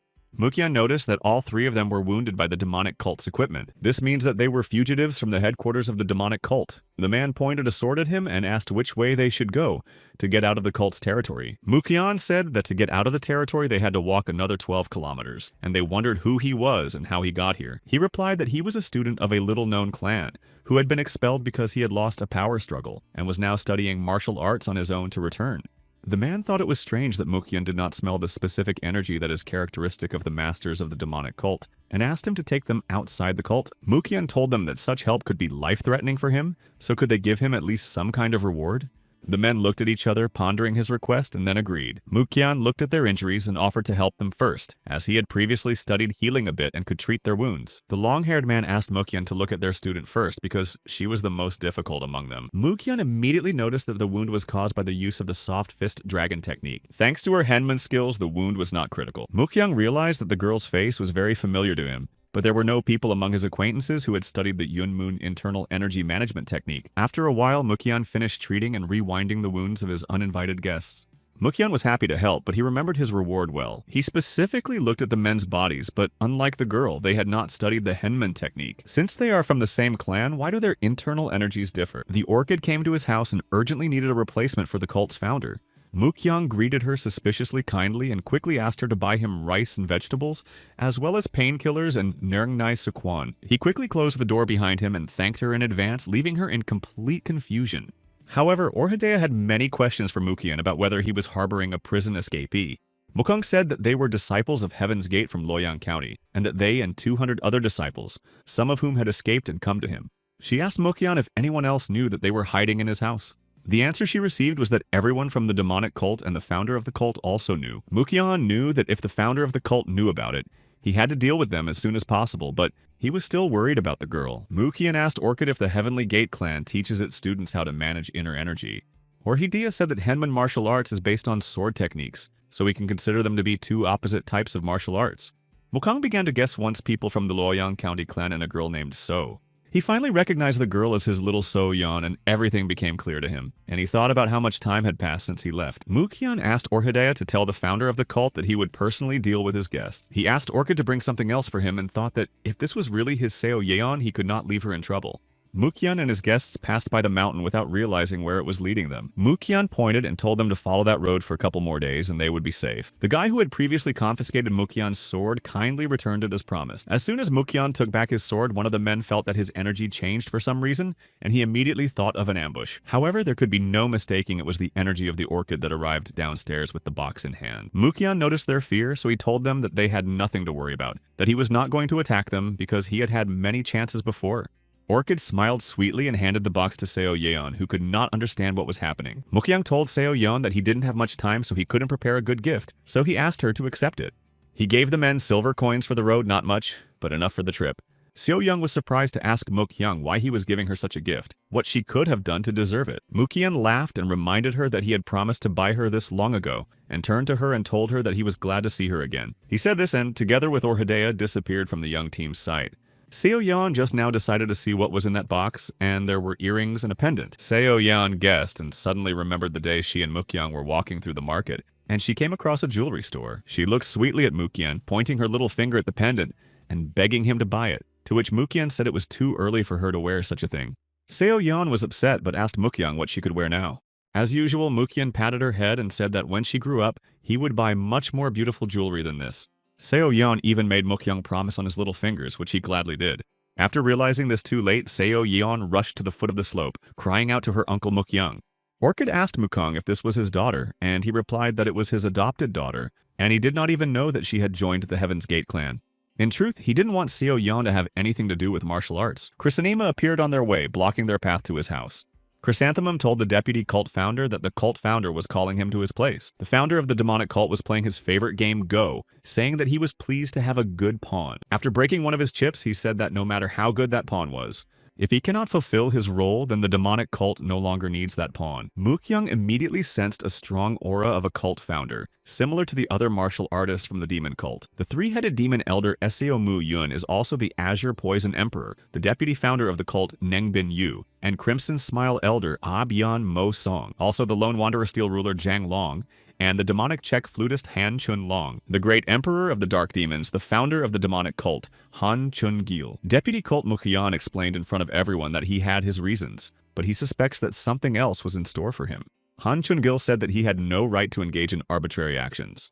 Mukyan asked if they had thought about freeing the prisoners of the Divine Earth cult and trying to negotiate with them peacefully. Hyang Mosang shouted to the founder of the cult, Mukyoung, that he should behave more calmly. Han Chung-gil said they could completely destroy them just by sending a couple of their martial artists, so why would they bother to negotiate? Mukyan said in front of everyone that his adopted daughter was in that cult. The founder of the cult said that he had to inform him first, and then to act because it was a girl of unknown origin. He condemned him for taming the girl and teaching her martial arts. Not to mention the fact that she is not his blood relative, so her life should not concern him any more than the life of a street beggar. Han Chun-gil stood surrounded by his masters, asking Mukyoung if he was still not going to obey them. Mukyoung replied that he was sorry, but she was still his adopted daughter, so he could not bend the knee to them. Han Chung-gil was torn with anger, but he asked if this was Mukong's final answer. However, the founder of the cult backed down and allowed Mukong to do what he wanted, because he thought that Mukong's stubbornness could not be overcome by intimidation. Mukyoung was grateful to the cult's founder, Han Chung-gil, and said that Hyang Mo-song would provide details of the case, so he could leave now because the conversation was over. However, the conversation was not over for everyone because the cult's founder asked the cult's deputy founder, Nengbin Yu, to stay. Han Chung-gil advised Mukyoung to make every effort to deal with the matter on his own, if he did not want to be a useless servant for the rest of his life. Mukong's team asked if he was okay, and Mukong ordered Sliwa to go to Nanyang and do everything possible to protect his adopted daughter. As for everyone else, they need to learn about the people associated with the cult of the Divine Earth as soon as possible. Mukyan told them that starting today he would be going to Nanyang for a month, so they should try to manage during this time. Mukyoung reported to Hyang Mo-song that the man was Jin Young, the mighty earth sword who was 2 meters tall and had a muscular body. He can be considered a martial arts warrior overflowing with honor because he has never broken a promise and he has a terrible dislike for the demon cult. Hyang Mo-song said that his father died in a battle with a martial arts master from the demonic cult, so he knows the reason for the hatred. He also knows that the Justice faction expelled the founder of the cult, Yong Chun-yong, and that he led 200 martial artists with him. Mukyan said that Hyun knew a lot, to which he replied that he was just doing his job, because in his cult he was responsible for gathering information. Mukyan told him that he only hoped that this information was reliable. Hyang Mo-song said he was confident, but even if the information was false, Mukyoung could destroy him at any time. Mukyan recalled how Yubek taught him that he needed to be able to instill fear in those who thought that their intelligence would help them cope with someone who used brute force against them. Mukyang assured him that he would never use a sword to get rid of people like him, and he asked him what he thought of the treaty with Jin Yang. He replied that this treaty would not be easy to implement because this cult of the Divine Earth, if the faction decided to attack their cult, would have no choice. Xiang said that he does not think it is unrealistic that they are not hostile to them. 10 days later, they sent 12 more martial artists to the Nanyang region. On the way there, Sol Yakbek taught Mukyan how to play the zither. She had 20 people under her command, including bodyguards. These people were veterans of martial arts, so the road to the cult was short. Thanks to this, their journey to the Nanyang region took only 12 days, and they were provided with all the information they requested. Jin Young was known for keeping his word. He was someone who never gave up on a good cause. Except for his unbridled libido, he was not a bad person. The man who provided them with the information laughed and said that Jin Yang was always accompanied by his mistresses. Sol Yakbek asked if the cult's deputy founder was going to sign a peace agreement with those people, and he replied that he would if everything went as planned. Mukyang stood on the mountain looking out over the settlement, wondering how Seo Yeon's mother was doing, since she now lives in a small house near the cult. Jin Young wanted to take her to live with him because she was quiet and made a good impression on others, but she refused to do anything, even marry him. Mukyang thought it was a stupid thing to do because she should have remarried and lived without worries. Suddenly, someone shouted at Mukong, telling him to get out of the land of the Divine Land cult. It was a brave little boy with a wooden sword who ordered Mukyan not to move and asked if he was a spy. Mukyan thought that the boy did not look like a peasant, although his wooden sword was a toy, but it was very skillfully made. He was clearly the son of someone in a cult. Mukyan began to scare the boy with his tone, but the boy was not afraid, and on the contrary, called Mukyan a bold bastard. Mukyan said that he was personally sent by the Divine Earth cult to capture him. So what kind of luck is it when the victim falls into his hands? The boy was already trembling with fear, but he was still standing with his sword at the ready.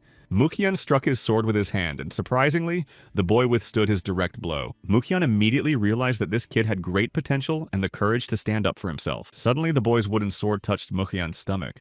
The boy was very happy because he managed to beat Mukyan himself in such a duel. Unfortunately, the boy did not know who he was dealing with, so he received a corresponding blow from Mukyan. Mukyan said that the boy was unlucky because it hit all his vital points, and now he will not be able to use his hands. The little boy whined that it was not fair because he had stabbed him first, to which Mukyan replied that there was no place for fairness in battle, only strength. Mukyan saw that the kid lacked inner kai, but he seems to have most of the basics down pat. So we can say that this guy is pretty smart. He mockingly told him that the young man was a sprout of the cult of the Divine Earth. Mukyan explained that he had specifically affected his life points only because he was very hungry, so the little one should share the meal with him. The boy crossed his arms over his chest and said offended that he did not want to eat his food. Mukyan said that if he ate, he would gladly shove it down his throat. The atmosphere at the diner left much to be desired, but the food was delicious. The boy decided to eat anyway, asking if he would eat everything or if the man would finally leave him alone. The boy quickly ate it all up and told Mukyan that he was going back to his home with his permission. Mukyakin said that thanks to the kid he had a lot of fun and asked if his companion was having fun as well, which got a negative reaction that made him laugh even more. Mukyan said he had fun, but it was time for him to get back to business. Near the cult of the Divine Earth, there were two guards who were talking to each other that their watch was almost over, and the next shift should be coming soon. Suddenly, a strange old man approached them and asked if they were the cult of the Divine Earth. He asked the guards to go after the cult founder because he and the people behind him had some business with him. The guards did not understand who they were and how they could have arrived on horseback, so they did not even notice them, and they urgently needed to inform the founder of the cult. A man appeared behind the guards and said that there was no need for this because the founder of the cult, Jin Young, was already here. Jin Young knew they were coming because of the disgusting aura that emanates from them, and he doesn't want to deal with such freaks as the demon cult. The old man said that he didn't seem to care at all about the novices who were now their prisoners, so the founder of Young should think about it better. Jin Young was angry that the demonic cult was trying to threaten him, saying that they had nothing more to discuss with trash like them. Sol Yakbek asked the founder of the cult if he would at least like to listen to what they had to say to him. They are the demonic cult who came to hold peace talks with the Divine Earth cult. Jin Young was angry because they left him no choice, so he agreed, but only representatives would go inside. Sol Yakbek bowed with gratitude before the founder of the cult. So they all sat down at the negotiating table with 2 representatives from the Divine Land and 3 representatives from the demonic cult. The leader of the Justice faction cult, Yong Chun Yan, thought that he was asked to participate in the talks only as a formality. But this goes beyond that. That old man with the dark, strong aura around his hands is the demon Ok Guan Pai, the 13th ranked demon in the demon cult. And that girl is as beautiful as Jade, or is she the beauty of sound? Sol Yakbek. He knew that those 2 would have been enough to destroy them, but he could not understand why they came to the negotiations. Yang Chun Yan was amazed that someone as majestic as Ok Guang Pai was in such a friendly place as this. He replied that if a person holding a higher position than him was here, then why shouldn't he come here? Yang Chunyang thought that he was a higher position in his cult than he was, but he was probably the genius elder of the demonic cult of Hyang Mo Song. However, he does not feel the demonic Kai leaving him. He must be a new martial artist they have never heard of. Sol Yakbek said that they came for negotiations. She handed them a scroll with their terms and conditions and asked them to read them and give an answer. Yang Chunyan told Jin Young that they wanted to deceive him because it was a negotiation tactic to later take over their cult. Suddenly, Yang Chunyang trembled with fear as he looked towards Sol Yakbek. She reminded him that this case only concerned the demon cult and the divine earth cult. So Jin Young had to make a decision on his own. If the founder of the cult agrees to their terms, they in turn promise to return the prisoners to them for preservation purposes. Jin Young said he didn't even have time to read their fourth condition and didn't even know what to say. He didn't understand whether these conditions were beneficial to the demonic cult. Sol Yakbek replied that the founder of the cult personally agreed to these conditions and reminded that his henchmen cause a lot of problems, so they came here. Jin Young said it was the right thing to do because he had a lot of suspicions about them. He recalled that out of all the people sent to them, only 3 returned, and thanks to them they found out that the place they attacked was part of a demonic cult. Sol Yakbek said that the demonic cult does not want to be at odds with the divine earth cult, but if they refuse their offer, the demonic cult will have no choice but to completely destroy the divine earth cult, so it should think about it carefully. Mukung promised Jin Young to maintain the position of the demonic cult on this issue. Jin Young wondered who this guy was. He guessed that he was no ordinary master in an ordinary position, but he did not feel any demonic chi from him. Jin Young nevertheless accepted their terms in order to avoid unnecessary bloodshed. Jin Young realized that Mukhyang was the cult's substitute, that he was really the substitute for the founder of the demonic cult, and he stopped understanding what was happening. Yang Chunyan could not believe that the founder of the demonic cult had chosen a successor, and if he was a successor, he should reach the level of the infinite realm. Mukyan stood in front of the table and thought about what to do anyway. He sees that a little boy is spying on them, and if he shows himself to them, Mukyan will give him a candy. The boy did not understand how it was declassified, but he knew for sure that he would not allow himself to be fooled again. The boy saw that his grandfather was already angry and threatened Mukyan that it would not be so much fun now because his grandfather easily destroys people like him. Jin Young yelled at his grandson Inseok for showing his bad manners. At one point, Mukhyang appeared behind Inseok, asking again who could do what to him. Mukhyang told his grandfather that he would not speak like that again, promising that he would let him go. Inseok was struggling to get out of Mukhyang's hands, unwilling to talk, so he asked to be released immediately. Mukhyang said that now he had no choice but to make him scream in pain. He hit all of Inseok's pain points at once, causing him maximum pain. Jin Young tried to stop Mukong, saying that he was his grandson, and he could not allow himself to treat him like that. Sol Yakbek kindly restrained Jin Young, begging him to wait. After all, she would have recommended that he stay where he was because he could ruin the situation. Mukyan made the little bastard scream because if he didn't scream hard enough, he would break all his bones. Inseok was a strong-minded man who refused to submit to Mukyan's will and intimidation. After that, Mukyan again hurt him much more than the previous time in front of his grandfather. Jin Young was seething with anger because they had just finished negotiations, and how dare the bastard do this to his grandson. He was not going to stand by while his grandson was being mocked, as he could call himself the founder of a cult if he could not even protect him. Jin Young shouted that the torture had been going on for half an hour, to which Sol Yakbek assured him that it would be over in a couple of minutes. Mukyoung said that Inseok was holding up well, and that he would channel his inner energy to keep his meditation going. Jin Young was confused by the fact that Mukyoung was not actually torturing his grandson, but rather helping him to become stronger. Mukyoung said that Inseok had just mastered the technique of cultivating the energy of the free spirit, which would protect him from any corruption that could occupy his mind with this technique. Not only does it allow you to accumulate a lot of inner strength, it also gives you great opportunities before you take the first step into your spiritual realm. Jin Young asked what Mukyan had done to his grandson, and Sol Yakbek explained that he had used a technique to alter bones and muscles in order to make his body suitable for martial arts is an incredibly painful process. Not every adult can withstand it, and we could not interfere in this process. Mukyan said they could consider it his gift in honor of the successful negotiations. He told Inseok that the next time they met, the kid would impress him with his strength. Mukyan told the members of the demonic cult that they were done here and it was time to go home. Jin Young remained standing there in complete confusion as to what had just happened. Sol Yakbek explained that his grandson was given a great honor. Even in the demonic cult, not all children get the opportunity to receive such a blessing. She sincerely congratulated Jin Young on his success, as she promised they would return the prisoners safe and sound. The demonic cult said goodbye to the divine earth cult and turned around and left. Everyone knew that the beauty of Sound was known for her difficult personality and indecent behavior, but they were amazed at how true the rumors were. Mukyan told his soldiers that they could go to the demonic cult without them. Sol Yakbek asked where Mukyan would go, since the cult's founder had ordered him to return immediately with a report, to which he replied that he had unfinished business. Mukyan ordered Plum and Chrysanthemum to return to the main base without him, and he asked Mr. OK Guanpai to allow him to use Sol Yakbek's help a little more. Without permission, he picked up the girl by the collar like a kitten and threw her over his shoulder. Mukyan needed company for traveling and also to finish their zither training, so he asked them to tell the cult founder that he would return as soon as he was done. OK Guangpai shouted at Mukyan to stop, but he had already ridden off on his horse to do his own thing. He took hold of his head and ordered his men to return to the cult at any opportunity. Sol Yakbek was still on Mukyan's shoulder, upset, asking him what other business he had besides the ones announced in front of everyone. Mukyan laughed and said that he was going to collect debts from the cult of Mount Mu and the cult of the Heavenly Sun because they had put a bounty on his head. Under normal circumstances, he would not have worried too much about this, but how they could afford to announce a reward of only 40 silver coins is shameful. Sol Yakbek asked whether it would have been better to go with the main forces of the cult to destroy them, because it was too much for one person. Mukyan said that there was no need for this, as he alone would be enough for the job. In one of the cults, the founder sat and sorted through documents and flirted with his maid. Suddenly, there was a huge explosion, destroying everything in its path. Mukyan walked through the devastation, telling everyone that he had come to collect what the founder of the cult of Mount Mu owed him. The guards of the Mount Mu cult clan immediately rushed to him, threatening him that he did not even know who he was facing. The founder of the cult was afraid to ask his maid who this master was and why he was looking for him personally, why he was looking for what he needed. Mukyan wondered if he didn't remember him, if he hadn't personally announced the award because he wanted to see him. The founder of the cult, Goro Mu, could not understand what kind of reward Mukyan was talking about. Before him stood the one who had killed the 5 warriors of the Mount Mu cult a few years ago, and the one who had defeated the Divine Thunder Sword Emperor. The master from Mount Mu rushed at Mukong, asking how he dared to raise his sword against the founder of the cult. Mukyan noticed that he was a good fighter and was curious to know who he was.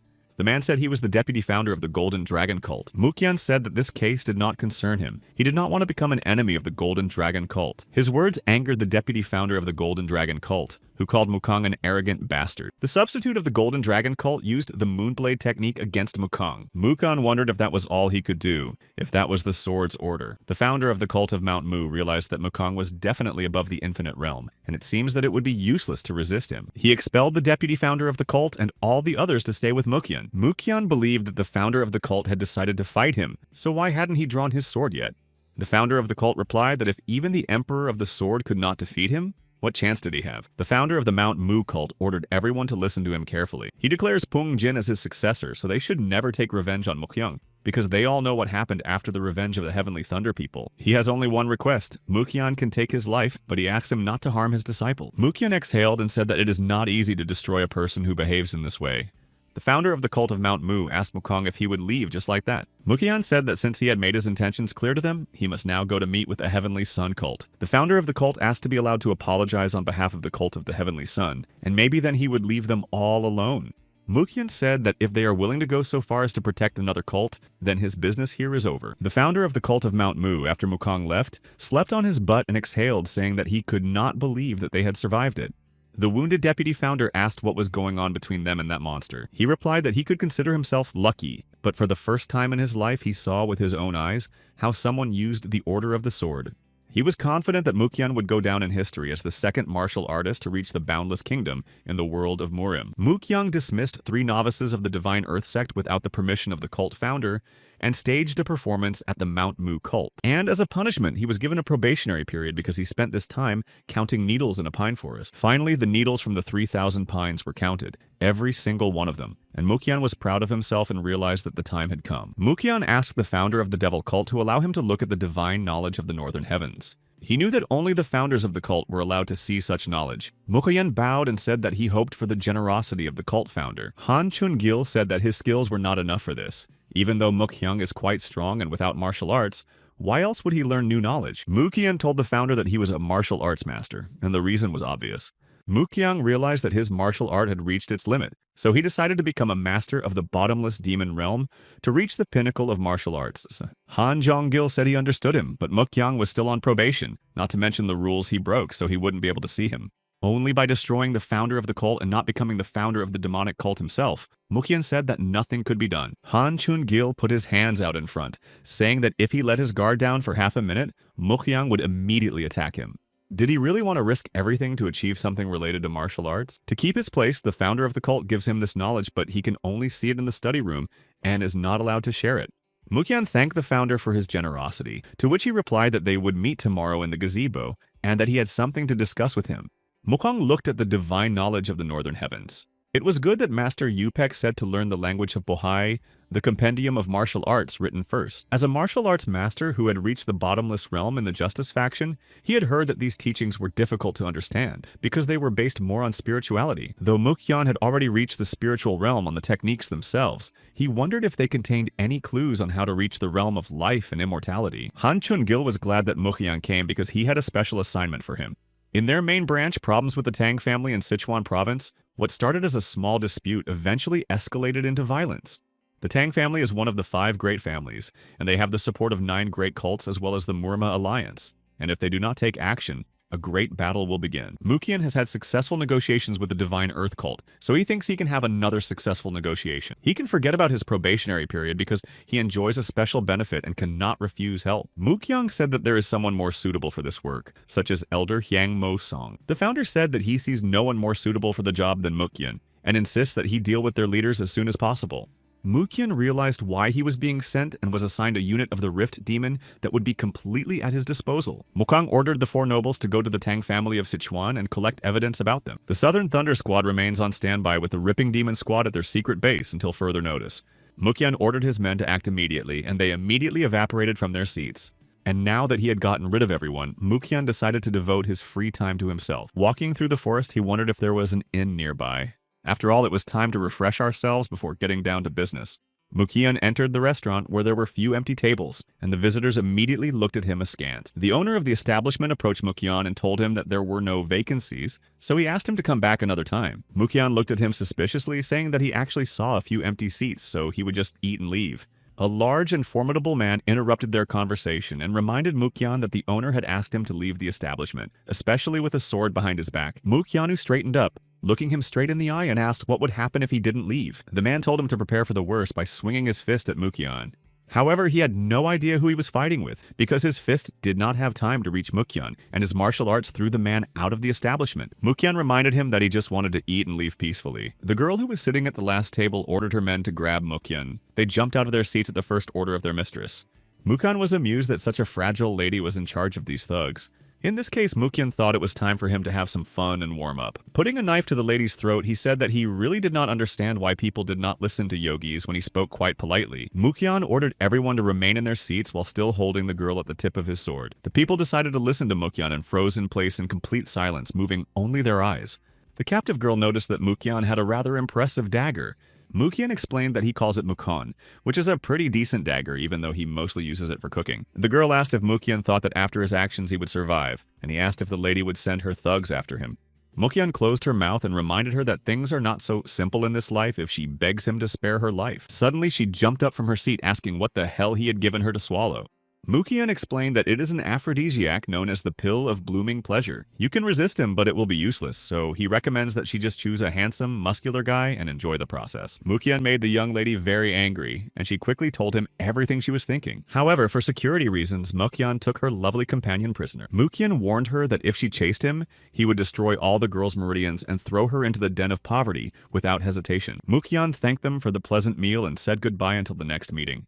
Mukyan threatened the girl that if she did not tell him her name, he would feed her the same pill, to which the girl quickly said her name, Oka Ryun. Mukyan said that her name means raindrop and that Oka Ryun was probably born during a heavy rain. He gave her some bread and Oka Ryun explained that Ryun was only part of her name. Mukyan said that she is not like her older sister at all. It seems that her sister Oka Maihua has a very spoiled character. Oka Ryun said that this was not true. She looks down on people because she is good with a sword, but she is a good person and has never lost a battle. Mukyan said that if her gentlemen had their lives on the line, things would have turned out differently in the tavern, and it didn't look like she was good at martial arts. Mukyang said that it was okay and asked how old Ryun was, and she said she was 25 and her sister Mai Hua was 38. Mukyan noticed that despite the fact that they did not know each other, conversations with her were quite easy, and he offered to travel together if she did not run away of her own free will.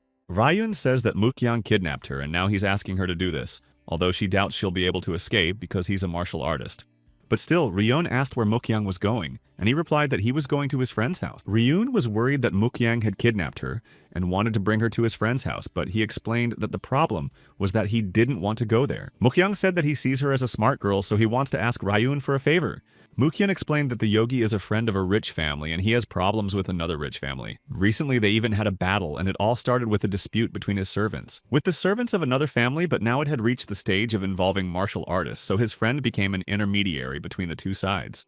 If he had his way, he would have kidnapped the enemy's family to quickly deal with the problem. Ryun said that in this case, he should try to provide compensation to both families in order to eventually reconcile them. Mukyang replied that the idea is certainly a good one, but the fact is that he doesn't make concessions with other people very often, not to mention that it is very annoying. He asked Ryun to conduct the negotiations instead of him because, as a disinterested party, she would be able to conduct the negotiations impartially. Ryun is offended because since she is a disinterested party, she doubts that they will be happy to see her. Mukyang offered to tell everyone that she was his representative, and if they didn't like something, he could always give them a good thrashing. Ryun agreed since they would be traveling together, but she had a condition. Since it is very rare to meet a martial artist like him, perhaps he will be able to teach her martial arts. Mukyang was depressed by this request because he does not want to waste his time on such trifles. Ryun was furious at this injustice, saying that she was traveling with him against her will, and he was allowing himself to deny her request. Mukyang laughed, saying that there was no arguing with that. Mukyang looked slyly at Ryun, asking her how she would feel about her teaching him her martial art as well. Mukyang assumed that Ryun had a style of sword fighting called Iva's dance in the West, a graceful style designed specifically for dancing with a sword. Ryun wielded her sword and used the style of the power of the sunset, which smoothly flowed into the technique of overflowing the setting sun, ending with a quiet sunset. At the end, Mukyang praised her graceful swordplay style. He also noticed that the style is not only soft and elegant, but also exposes the guest's spikes. But this is not the same dance of Iva's at the event that he knows, as if it had been remade for him. Ryun was very angry because this technique was created by her grandfather after he achieved enlightenment with the sword. Mukyang asked Ryun for permission to show the original version of this style. Ryun didn't mind, and Mukyang was preparing to show a real version of the battle dance. Mukyang immediately used the technique of the power of the setting sun, which smoothly turns into a technique of overflowing in the sky of the setting sun. Ryun couldn't believe it because his inner energy was so much greater than hers, but he couldn't repeat these movements after seeing them only once. Ryun refused to believe that her grandfather had really copied this style from someone else. Mukyang finished with the techniques and asked Ryun if she believed him now. Ryun said that this is a really great sword style, but it only has 144 moves, and hers has 432, even looking at the numbers. Mukyang interrupted her because everyone knows that a thin branch with many leaves will not produce as much fruit as a thick branch with fewer leaves. Mukyang even felt insulted that Ryun didn't believe him even after he showed her and said he didn't want to teach her anymore. However, she said she believed him, and he said that Ryun had to promise her that she would never tell anyone the truth about her sword style. Ryun promised Mukyang that she would never tell anyone the secret so she would listen to him. In this case, Mukyang invited her to Sichuan with him, and Ryun was angry that he said it was only now. Ryun wonders if he was sent by the Muramu Alliance to solve the problem with the Tang family, because if so, she is a party to the conflict. Mukyang asked why she thought he was connected to the Muram Alliance. Ryun said that all the martial arts he showed were very far from the styles of the Justice faction. Mukyang explained that this was all Ryun needed to know at the moment because she would be in for a surprise later on. At night, they arrived at a place that made Ryun very angry. Ryun said that the Hidden Spider Squad is now at odds with the large Tang family from Sichuan. While she was checking to see if they had arrived at the right place, a man was moving in their direction. He expressed his respect for the deputy founder of the cult, to which Mukyang said that he had a fun trip. The man asked Mukyang who the young lady next to him was. Mukyang said that Ryun is the granddaughter of a lonely traveler, so they can call her Lady Chul. Ryun said she couldn't believe that he was the substitute for the founder of the demon cult, with whom they were at odds, and that he may have kidnapped her, knowing that she was the granddaughter of the leader Muramu. Mukyang said he suspected that she was a martial artist from the Justice faction, but did not go into the details. Mukyang said that they would easily be able to reach an agreement because they see some things in the same way, and they don't like this situation as much as he does. Ryun asked what would happen if they failed to reach an agreement with each other. Mukyang replied that he would use the Rift Demon Squad to destroy them all. Grandfather told Ryun that the demon cult has 5 powerful armies of martial artists, but the Demon Blood Squad has never appeared in the Muram world. Mukyang said that this was not true, and that the 2 units had appeared there many times before, but many people did not know about their existence. Their alliance and the cult of warriors without shadows were unable to decipher information about them because those who could tell about them were eliminated. If they manage to reach an agreement, Mukyang will kill all those who participated in the negotiations, along with the witnesses. After all, it is not just that the demonic cult sent Mukyang on a mission. Ryun thought that Mukyang's skill was not an empty word, and if she did nothing, things could surely end in a fight. The guard told them that they were already expected inside and that it was forbidden to bring weapons inside, so they should hand them over to the guards. Mukhyun told his men that he would come in with Lady Chol and they could go. Opening the gate, Mukhyun saw something very interesting in front of him.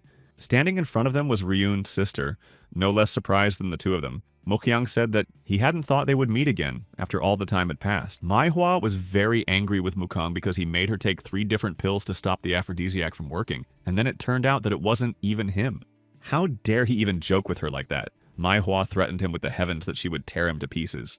Mukhyang told Ryun that there would probably be no negotiations because it would be easier for him to just kill them all. He began releasing his inner energy using a special technique and asked Ryun not to hold a grudge against him for it. All those present suddenly became nervous because the technique was called the Heart of the Sword. Ryun tried to stop him, saying that one should not always rely on inner strength. They came here for peace talks. Mukhyun asked her to take up the issue instead of him, so she asked for a chance to do so. She was supported by her husband, who apologized for the disrespectful attitude expressed by Mai Hua and asked to be allowed to listen to what they had to say to each other. Mukhyun agreed without much pleasure, but warned that if they made him angry again, he would not hold back. They sat down at the negotiation table and the man introduced himself as Tan Jin Jong from the large Tan family. Mukhyang said that he was the deputy founder of the demonic cult and was sent here to solve the problem of the hidden spider squad and the Tang family. Tan Jin Jong informs him that Ryun is the granddaughter of the leader of the Murim Alliance, and Mukhyang is sure that the demonic cult will agree to peace with her help. Mukhyang has already told Lady Ryun about their situation, so everything should be fine. Ryun tells the cult leader that she's starting negotiations. The demonic cult knows that this conflict has reached a deadlock because of the pride of the Tang family, which is not inferior to the hidden spider, and whether it is possible to resolve it by agreement. Jinjong said that they should pay compensation, to which Mukang asked what would happen if they did not pay any compensation. Then the Tang family will have no choice but to start a great battle. Now they have 40 martial artists from the Murim Alliance, as well as 100 masters from those places. 3 cults are also ready to help in this matter. Mukang asked if Jinjong could name those cults, to which he asked why he needed to know. Ryun explained that Mukhyang, as a cult substitute, had arrived with a squad of Asura demon killers. Tang Jinjong was nervous when he heard about the Asura demons, and asked uncertainly if Mukhyang was trying to intimidate them in this way. Mukhyang exhaled and asked them to calm down as it was not a threat. Ryun said that the demonic cult does not want a big battle because if they do not agree by the end of the day, a demonic cult has ordered a squad of Asura's demon assassins to indiscriminately kill anyone who stands in their way. Mai Hua said that even if they were a squad of Asura demon killers, it would not be easy for them to destroy the Tang family and the rest of the cults. Ryun says that's not true. If they don't reach an agreement, the first thing he's ordered to do is to kill everyone at this table and then destroy them. All the leaders of the cults that were involved in the conflict, and then use a detachment to completely destroy the armies that were left without their commander. Mai Hua said that this was rather stupid because if he really planned to do this, he should not have said so. Mukyakna said that they seem to have no idea who he is in the demonic cult. There is one rule. You cannot approach the founder of the cult. He is the only one who is an exception to this rule with a weapon within 10 meters. Therefore, they are well aware that if Mukhyang really wants to destroy someone, they will not have the slightest chance to stop him. Mukhyang put a sword to their faces and asked them directly if they would choose reconciliation or destruction. Tan Jinjong reminded Mukhyang that he said he wasn't going to intimidate them, but what's going on now? Mukhyang said that they should not take his words for rudeness because he still speaks very respectfully. Ryan said that this is why the demonic cult offers to end the conflict. They return the 3 scrolls that the phantom cult took from them, and also give 2,000 silver coins, half of which they give to the hidden spider as reparations. Mukhyang ordered Ryun to return to the 4 nobles who remained outside. Ryun told him that if the Tang family rejects this offer, will Mukhyang really destroy everyone? If so, he should know that Ryun won't be on Mukhyang's side, but will help his sister defeat him, and he anticipated that she would want to use the style. Possessing a sword to destroy it in case a battle breaks out, Mukhyang wants everyone to have an equal chance because that's all he can do for them. Mukhyang gave Ryun a sword and she thanked him for being kind to her all this time. Mukhyang was sure that they would have become good friends in the second time. Ryun said that was for sure, but she wasn't sure they could get that close because he likes to make fun of her. Tan Jinjong called Mukhyang, the cult's deputy founder, because they had made a decision and were ready to announce it. At one point, Mukhyang released a powerful wave of internal energy, which covered all those present, knocking them down with its power. Mukhyang looked at them angrily and said that he would look forward to hearing their decision. Tan Jinjong said that on behalf of their clan, he accepts Mukhyang's offer and they also offer 1,000 silver coins as a sign of their good intentions. Mukhyang said that they made the right choice and he thinks that there is no need for senseless bloodshed now. Ryun fell to her knees and exhaled, praying to the heavens that it would not happen again. Mukhyang turned to Ryun and said he was glad he didn't have to eliminate her. Ryun smiled strangely and told him that she was also happy about it. Later, the leader of the alliance, Murim, came and said that it looks like everything was resolved peacefully, and he was glad that the negotiations were successful. All those present, except Mukhan, modestly expressed their respect for Chonggak Ok, the leader of the martial arts world. Meanwhile, Mukyan wondered why the Murim leader had come on such a minor occasion. The barely perceptible energy that emanates from him is very similar to a tiger ruling from the very top of a mountain. Chonggak told Mukhyang that he was glad to meet him because he had heard about him from his granddaughter. Mukhyang replied that he had no idea that he would appear here on such a minor matter. Chonggak laughed and asked if he was, and he asked me not to think anything of it. But he was here for the same reason as Mukong. However, thanks to him, they came to a peace agreement, so he invited Mukyan to have a drink with him for company. Mukyan saw him as a cheerful man. Of course, I would like to refuse him, but I can't. He turned his gaze to his granddaughter Ryon, who was waving her hands in a panic, hinting that he should accept her grandfather's proposal. Mukon thought that in that case they would have a drink together while he was still here. Chonggak OK said that the drinks here are good, and this is his favorite drink, called Landowner's Wine. Mukyan agreed with Murim's leader, saying that booze is always better than tea. However, he thought it was abnormal that the leader of the Murimu was drinking with a member of the evil faction, to which he replied that no one would blame him. Chonggak has long wanted to ask Mukong something, but he has never had the opportunity to meet him. Chonggak asked Mukhyang how he felt about the skill of the Imperial Sword. He didn't want to reproach him for it, he was just curious about what happened in the last moments of that old man's life. An incredible martial art style that was like a thunder dragon in the flesh, he held his own as the leader of the clan until the very end. Chonggak asked if Mukong thinks he is on the same level as him, and Mukong said that without a duel it would be difficult to say for sure. Chonggak asked who, in his opinion, could stop a master at the stage of the Boundless Realm from entering the Abyssal Realm. Mukyan said that this is too much useless thinking. He means that people think too much about the blade. There are many thoughts that do not allow them to ascend. Chonggak said that when he swings his sword, he doesn't concentrate on anything but his sword, and he feels like he's long past this stage. Mukyan explained that he makes the sword an extension of his own will, but the sword has no will of its own. You just have to follow the sword's will, and to become one with him in the spiritual sense. After saying this, he broke the glass with a drink with one touch of his chopsticks. Chonggak said he was amazed because Mukhyang gave his chopsticks the power of a sword to split a cup in half without damaging the table. Mukhyang looked at the leader of Murim and told him that the time would come and Chonggak would really reach heights. Suddenly, Mai Hua interrupted their conversation, calling Mukhyang an arrogant fool. She shouted that she was staying away because her grandfather said it was an important conversation, but he dared to talk to him so brazenly as if he knew better than anyone else. Chonggak shouted to his eldest granddaughter where her manners were, to which Mukyan assured her that everything was fine. It seems that Lady Mai Hua simply did not believe what he was saying, so it seems that he should prove it to her in person. Mai Hua told Mukyan not to hide like a coward and to meet her face to face with a sword in his hand. Mukyan said that the deputy founder of the demonic cult should not compete with the young lady, because it could have a bad effect on his reputation. So he offers Ryun to take his place, and if she loses, then Mukhyang will admit defeat and apologize for everything he said before. He will tell her how to move with the help of sound vibrations, and he asked her to recall the highest sword-fighting techniques he taught her. This fight will make Ryun stronger, even though she is afraid of it and insecure. Mai Hua asked if he was going to defeat her by using her weak sister. Did he have such a low opinion of her? Mai Hua threatened to break her in a second and cut Mukong to pieces.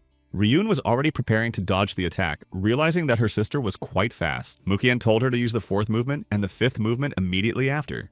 Ryun knew that in order to use this movement, she needed to remain calm and cool. The fourth movement was completed and immediately followed by the fifth. Ryun used the power of the setting sun in the fifth movement to strike her sister. Mai Hua couldn't understand how Ryun could beat her so easily. Mukyan watched their fight near the dueling arena. Mukyan knew it was too early to be surprised because everything was just beginning. Mai Hua was surprised that none of her techniques ever reached the target. She didn't want to believe that Ryun had become stronger than her in such a short period of time. Mukyan used sound vibrations to suggest that after she finished the 6th basic technique, she should immediately move on to the 12th. Mai Hua struck her blows, but they did not reach their target, which made her very angry. Ryun used the technique of Dragonborn under the bloody red light of the sun, backed up by Crimson Dragon Rising. Ryun used the Orchid Flower technique again under the blood red sunlight, and Mai Hua thought it was impossible to have another attack without a break. But there was something wrong with this technique. There is no way that Ryun had so much internal ki. Mai Hua immediately suspected that Mukhyang was passing on his ki to them. Mukhyang explained that it's not. It's all the ki energy that Ryun has, so she should go on the attack. Chonggak OK said that Mukhyang was right and that the fight should continue. While Ryun was worried that her sister might get hurt, Mukhyang told her that now she had to stop the sword at Mai Hua's heart and end the fight. Ryun was unsure, so she said it was too dangerous. Mai Hua immediately noticed that Ryun was hesitating and decided that this was her chance. She used the white orchid scent technique against Ryun. Ryun really lost concentration and did not notice the energy flow from Mai Hua approaching her. A second later, there was an explosion, and Mai Hua realized that she had gone too far in her anger. Fortunately, Mukyang managed to repel Ryun's direct critical attack in time. Mukyang reminded her that when it comes to the sword, she should not let her emotions get the better of her. Chonggak asked if the cult founder's deputy was okay, to which he replied that he was fine because, with such a weak sword energy, she was unable to hurt him. If Ryun hadn't given up at the end, the match would have ended in her victory anyway. Mukyang was defeated and now he has to go back. Mukyang told Ryun that he hoped she would be stronger the next time they met. Without long farewells, Mukyang simply vanished into thin air, as if his image had been blown away by the wind. Chonggak thought that under normal circumstances, Ryun would not have been able to resist Mai Hua. Even with Mukyang guiding her, he is capable of such magnification. The power of a martial arts master may have become the strongest in the world, but it seems that he will not be able to take over the world alone. He pulled out some papers and said that he felt sorry for the deputy founder of the cult, Mukyang. Mukyang immediately arrived at his 4 warriors who were humbly waiting for him. Chrysanthemum told the cult's deputy founder that something very strange had happened in his absence while they were here. The Dark Demon cult merged with the demonic cult. Mukyang asked him if the cult managed to capture him. Chrysanthemum said that they decided to become part of the demonic cult, and after the unification, founder Zhang Ingel was appointed as the deputy founder of the demonic cult. The cult of the Dark Demon uses the undead as soldiers and also practices forbidden techniques, and behind them is the one who wished to possess them. He is a martial arts master who has reached the spiritual realm of the Great Demon, one of the 4 demon emperors, Zhang Yingol. Mukyang thought that the demonic cult did not recognize their ideology, so they were persecuted and went into hiding. Nevertheless, Mukyang decided to investigate, so he came to the founder of the demonic cult. Zhang Yingol said that he had heard about the deputy founder of Mukyang, and that it was an honor to meet the greatest martial artist of the demonic cult. The cult's founder said that Mukyang had done a good job, and he had just wanted to have a drink with the cult's new deputy founder, Zhang Yingol, and invited him to have a drink. Mukyang replied that the journey had tired him, so he would join them another time. Zhang Yingol noticed that Mukong is really quite arbitrary, as he has already said that he is the only one who keeps a weapon in the presence of the cult founder. Han Chung-gil, after they all met, asked Zhang Yingol what he thought of Mukong. Jian Yingol replied that the founder of the demonic cult had no need to worry so much. After all, they have prepared everything long ago. Even if he is such a proud horse that does not obey his master, he is no more useful than a cargo pony. The founder of the demonic cult, Han Zhong-gil, laughed evilly as he said goodbye to Mukyang. Mukyang was returning through the forest where hired killers from the demonic cult were waiting for him. They spotted their target and decided to deal with it quickly while they had the opportunity. However, Mukyang foresaw this possibility, so he quickly reacted by getting behind the mercenaries' backs and asking what they were up to. Mukyang decided not to delay and deal with those mercenaries without wasting time. Using a special technique, Mukyang gave his arm a discharge. With hatred, he rejected the hired killer as trash. Mukyang felt that he was being followed and was curious to see who it was. But the mercenary whose face Mukyang ruined died instantly, and the mercenary whose stomach he opened regenerates like a zombie. If they're not really zombies, it's Zhang Yingol's ability, but now I wonder why he's following Mukong. Zhang Yingol's minions have mastered incredible techniques. If the head is intact, the body can fully recover. It was really scary. However, this ability is now in his favor because Mukyang will force him to give everything he knows. Mai Hua was behind bars and there was a mess and noise around them. Something was clearly going on in their residence. Suddenly, their prison shattered into small pieces right in front of Mai Hua's face. When the dust cleared, she saw that a guard was sitting next to her sister Ryun, forcing her back against the wall. When suddenly they saw a familiar shadow that told them that it looked like he was not late. It was Mukyang who heroically asked if the two of them were injured. Mai Hua asked him what his plan was, and Mukyang replied that he had to find the people behind it and asked them some questions. Mai Hua said they would help him and asked where they could get weapons. Mukyang asked if the attackers had weapons on them. Mukyang looked at them and realized that they were unarmed, so he decided to give the girls his weapons for a while. Mai Hua's eye was given Mukong's dagger, and he instructed him to use it very carefully, for it was very precious to him. Oka Ryun got Mukyang's sword, knowing full well that it was the most important thing to him. Mukyang was about to leave, but he turned to Ryun and asked her to be extra careful. Ryun hugged Mukyang's sword and promised him to be careful. The demonic cult discussed a well-planned incident. They said among themselves that they had not expected to be able to bring the two granddaughters of the founder of the alliance, Murim, here so quickly. When the founder of the demonic cult heard a commotion outside the door, he immediately realized what was about to happen. Han Zhong-gil smiled and asked if it was Mukyang who had made the commotion outside. Mukyang apologized for interrupting their beautiful drinking, but he really needed to see him. Zhang Yingol greeted Mukyang, the cult's deputy founder, with a gentle farewell and asked him what brought him to them today.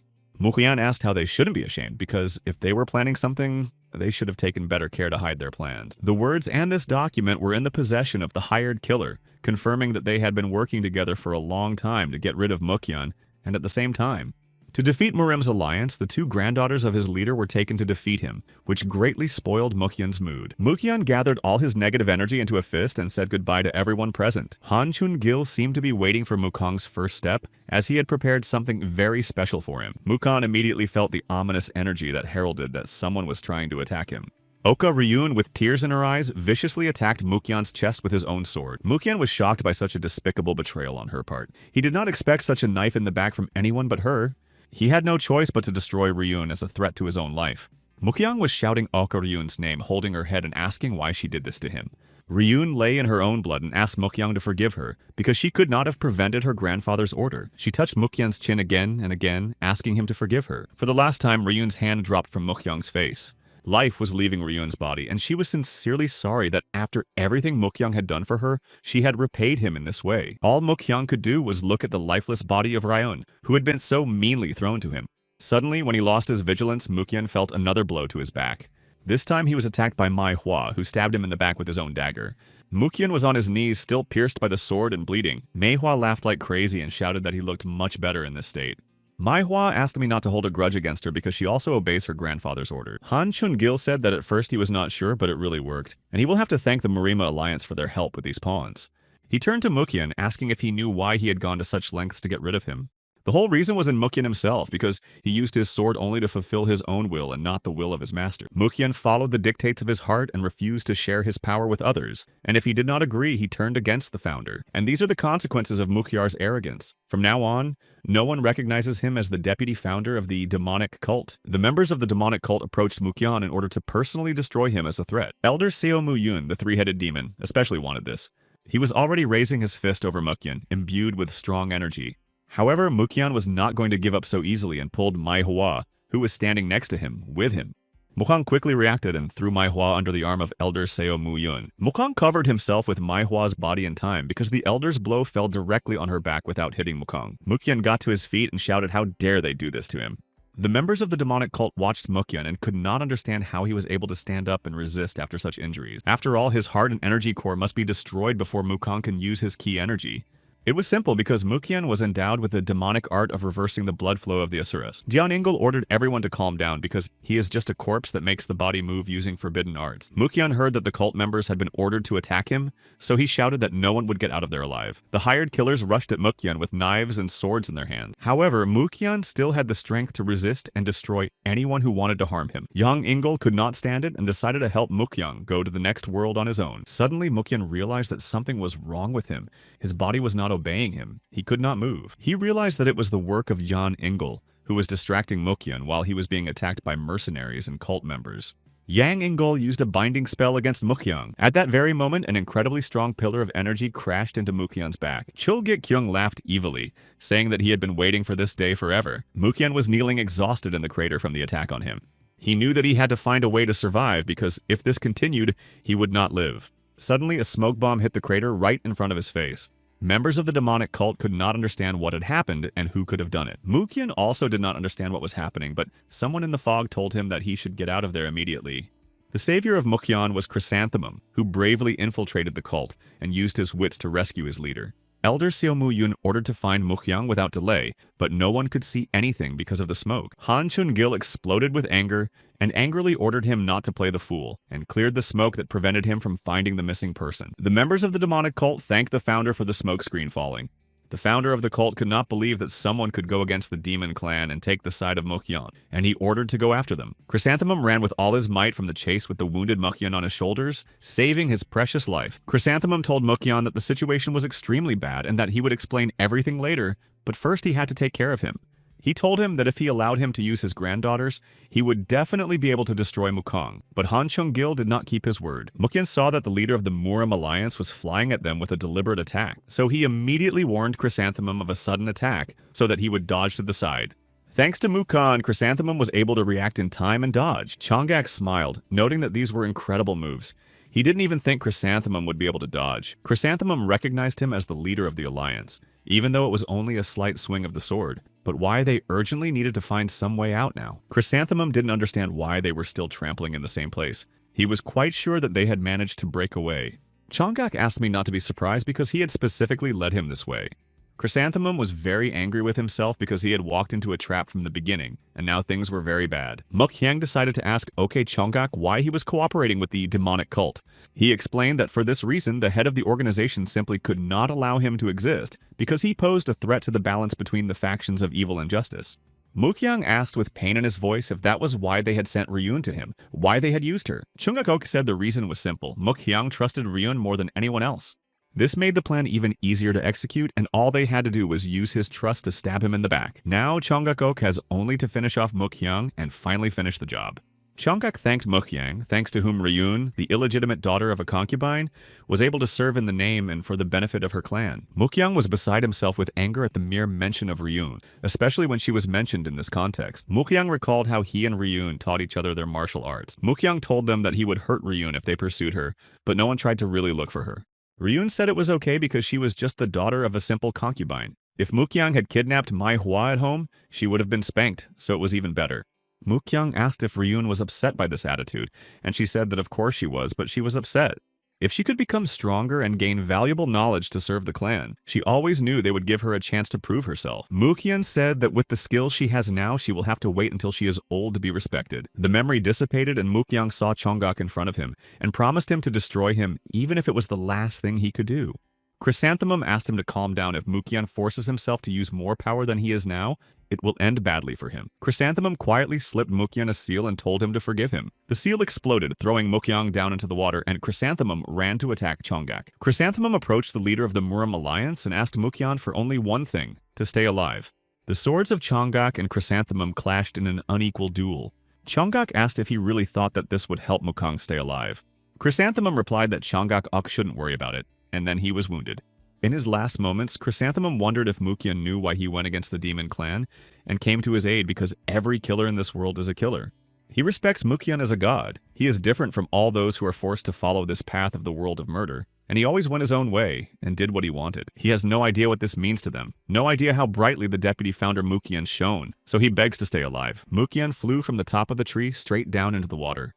The last thing he saw with his own eyes was the leader of the Muram alliance destroying his loyal friend, and the only one who was on his side, his Chrysanthemum. Mukhyang, being covered in cold water, no longer had the inner strength to fight.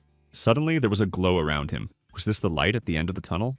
The images of Chrysanthemum and Ryun, the two people closest to him, began to appear around Mukhyang. Later, Mukhyang was lying in a residence all bandaged up, but alive. A doctor was monitoring his condition and a man was asking how he was doing. Dr. Suryan Lee reported that their patient will fortunately be in full recovery now. General Oka Chongan said that this was great because if it wasn't for the doctor's skill, it would have been much harder to treat him. Suryan Lee was still very curious about who this guy was and why the general cared so much about the stranger. Oka Chongan waved his head and said that he had never seen him before because the boy was accidentally found floating in the river. Suryan Lee asked if they had given such an honor to a mere stranger, to which General Chongan replied that he was no mere stranger. He had a jade plaque with him and asked if the doctor had ever seen anything like it with his own eyes. Suryan Lee looked it over and said that even at first glance it looked quite valuable and he must have worked for someone very high up.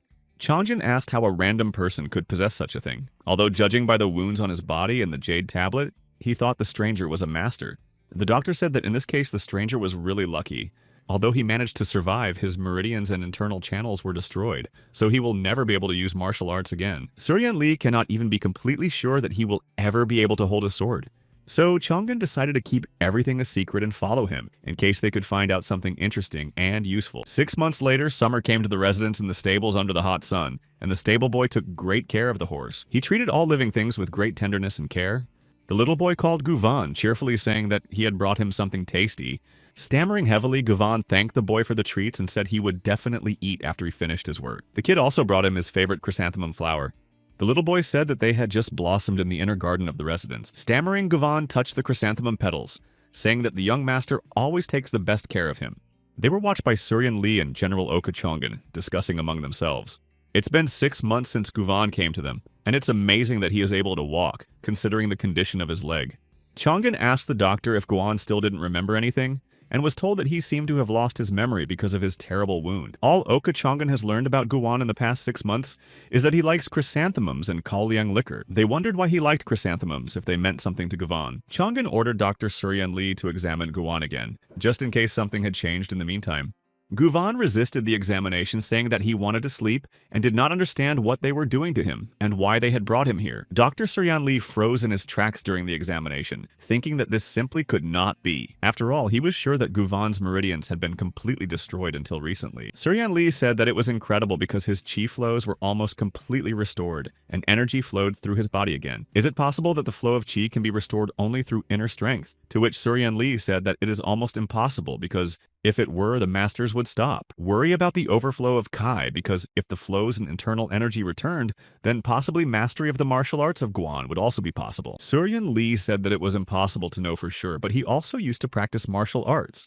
They should definitely check it out to see if his martial arts skills have really returned. Suryan Lee had no better idea than to rush Guan with a surprise attack. Guan reacted to the attack at the last minute and skillfully dodged it. It was also a shock to everyone that Guan not only dodged the attack, but also rushed at Suryan Lee with a reciprocal attack. So strong that the old doctor just flew helplessly into the wall. Oka Chungan rushed to the doctor asking if he was okay, to which Suryan Lee replied that he had been very stupid to attack the martial artist. He noticed that even though Guan had lost his memory and became disabled, his body instinctively reacted and deflected his blow, and his technique was perfectly honed. Chungan asked what he meant even when he said that it was a subconscious blow. Suryan Lee said that he thinks Guan was a martial arts master who reached at least the boundless realm. Chungan said that he always knew that Guan was an unusual person, but he never expected this. Guvan stood with a stupid smile and sincerely did not understand why those people tried to beat him. He called them bad people in a childish way. They didn't know what to do with him because his martial arts skills were incredible, but in his current state he should not be trusted with any business. So this is a very delicate matter, and the knowledge of martial arts must be fixed in his subconscious. Like other memories, if you stimulate it and awaken its knowledge, perhaps its skills will manifest along with its original personality. Chungan asked whether Suryan Lee was sure they should continue, and he replied that he had come up with something else than provoking him himself. Meanwhile, Guvan stood in the middle of a flowering field, breathing in the scent of the newly blooming flowers. He found a chrysanthemum flower and looked at each of its petals for a long time, but no memories came to mind. When Guvan suddenly heard the clang of metal, he turned his head to the sound and saw what it was.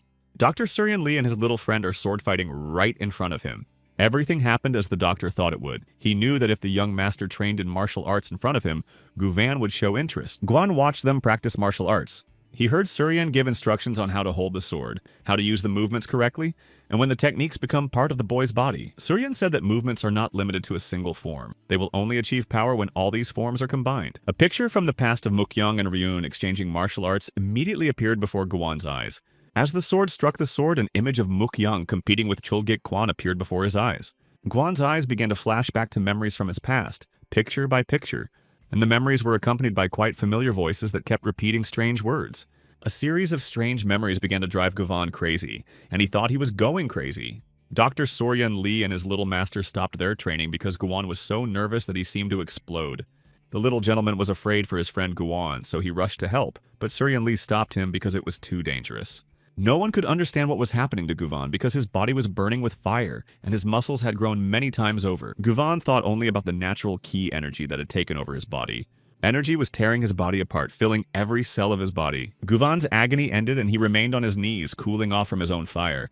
Instead of burnt skin, new skin begins to appear on his body to replace the old burnt skin. Fully regenerated, Guvan fell unconscious and without strength. Suryan Lee thought that maybe this was the technique of full body replacement that was the stuff of legend. The goal of all martial artists to reach the level of a martial artist only once? He could not believe it even when he saw it with his own eyes. The little gentleman leaned over Guvan, begging him to come too. Suryan Lee realized that Guan had indeed ascended above the heavens themselves. A guard stood outside the residence and discussed among themselves the planned arrival of the gentleman, as he had not been at the residence for some time. They noticed that the gentleman was already at the entrance, so they decided to inform everyone inside the residence.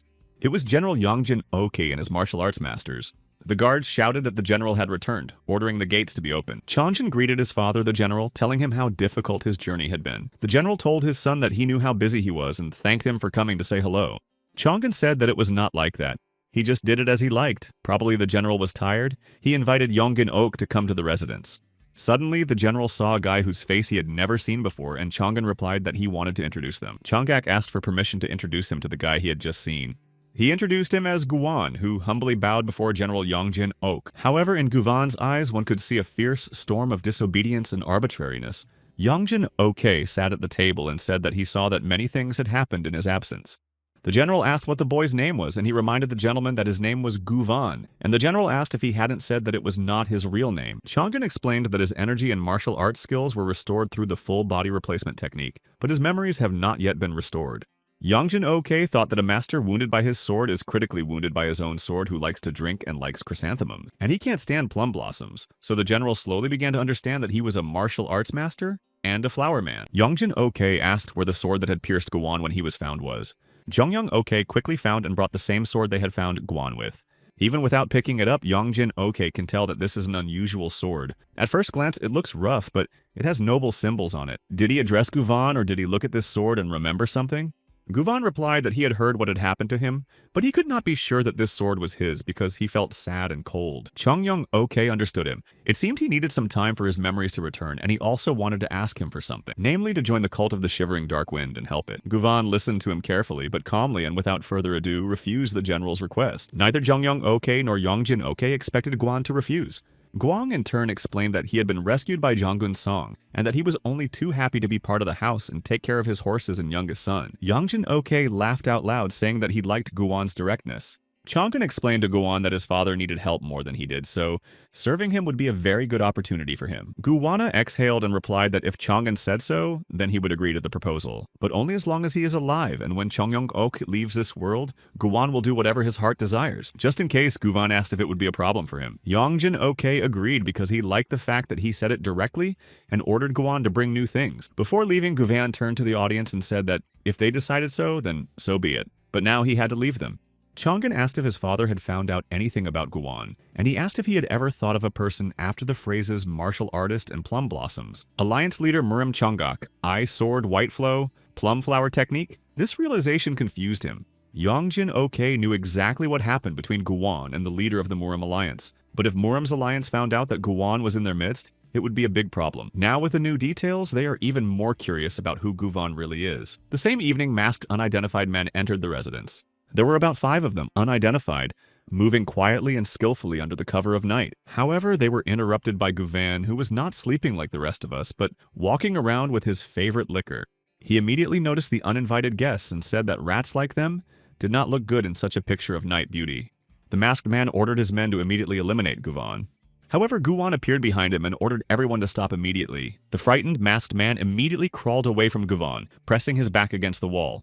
Guvan approached him with a finger to his lips and a gesture that ordered him to immediately shut up. Guvan said that it didn't matter who he was or why he was here, he just wanted to say thank you for looking at this beautiful moon and for being in a good mood. But if they show up here at least once more with their pathetic attempts to destroy it, then Guvan will tear him in half before he can take a breath. The unidentified men ran away like a man on fire, even though Guvan only asked them to be quiet. Life was in full swing in the blue brothel of the cult of the warriors without a shadow.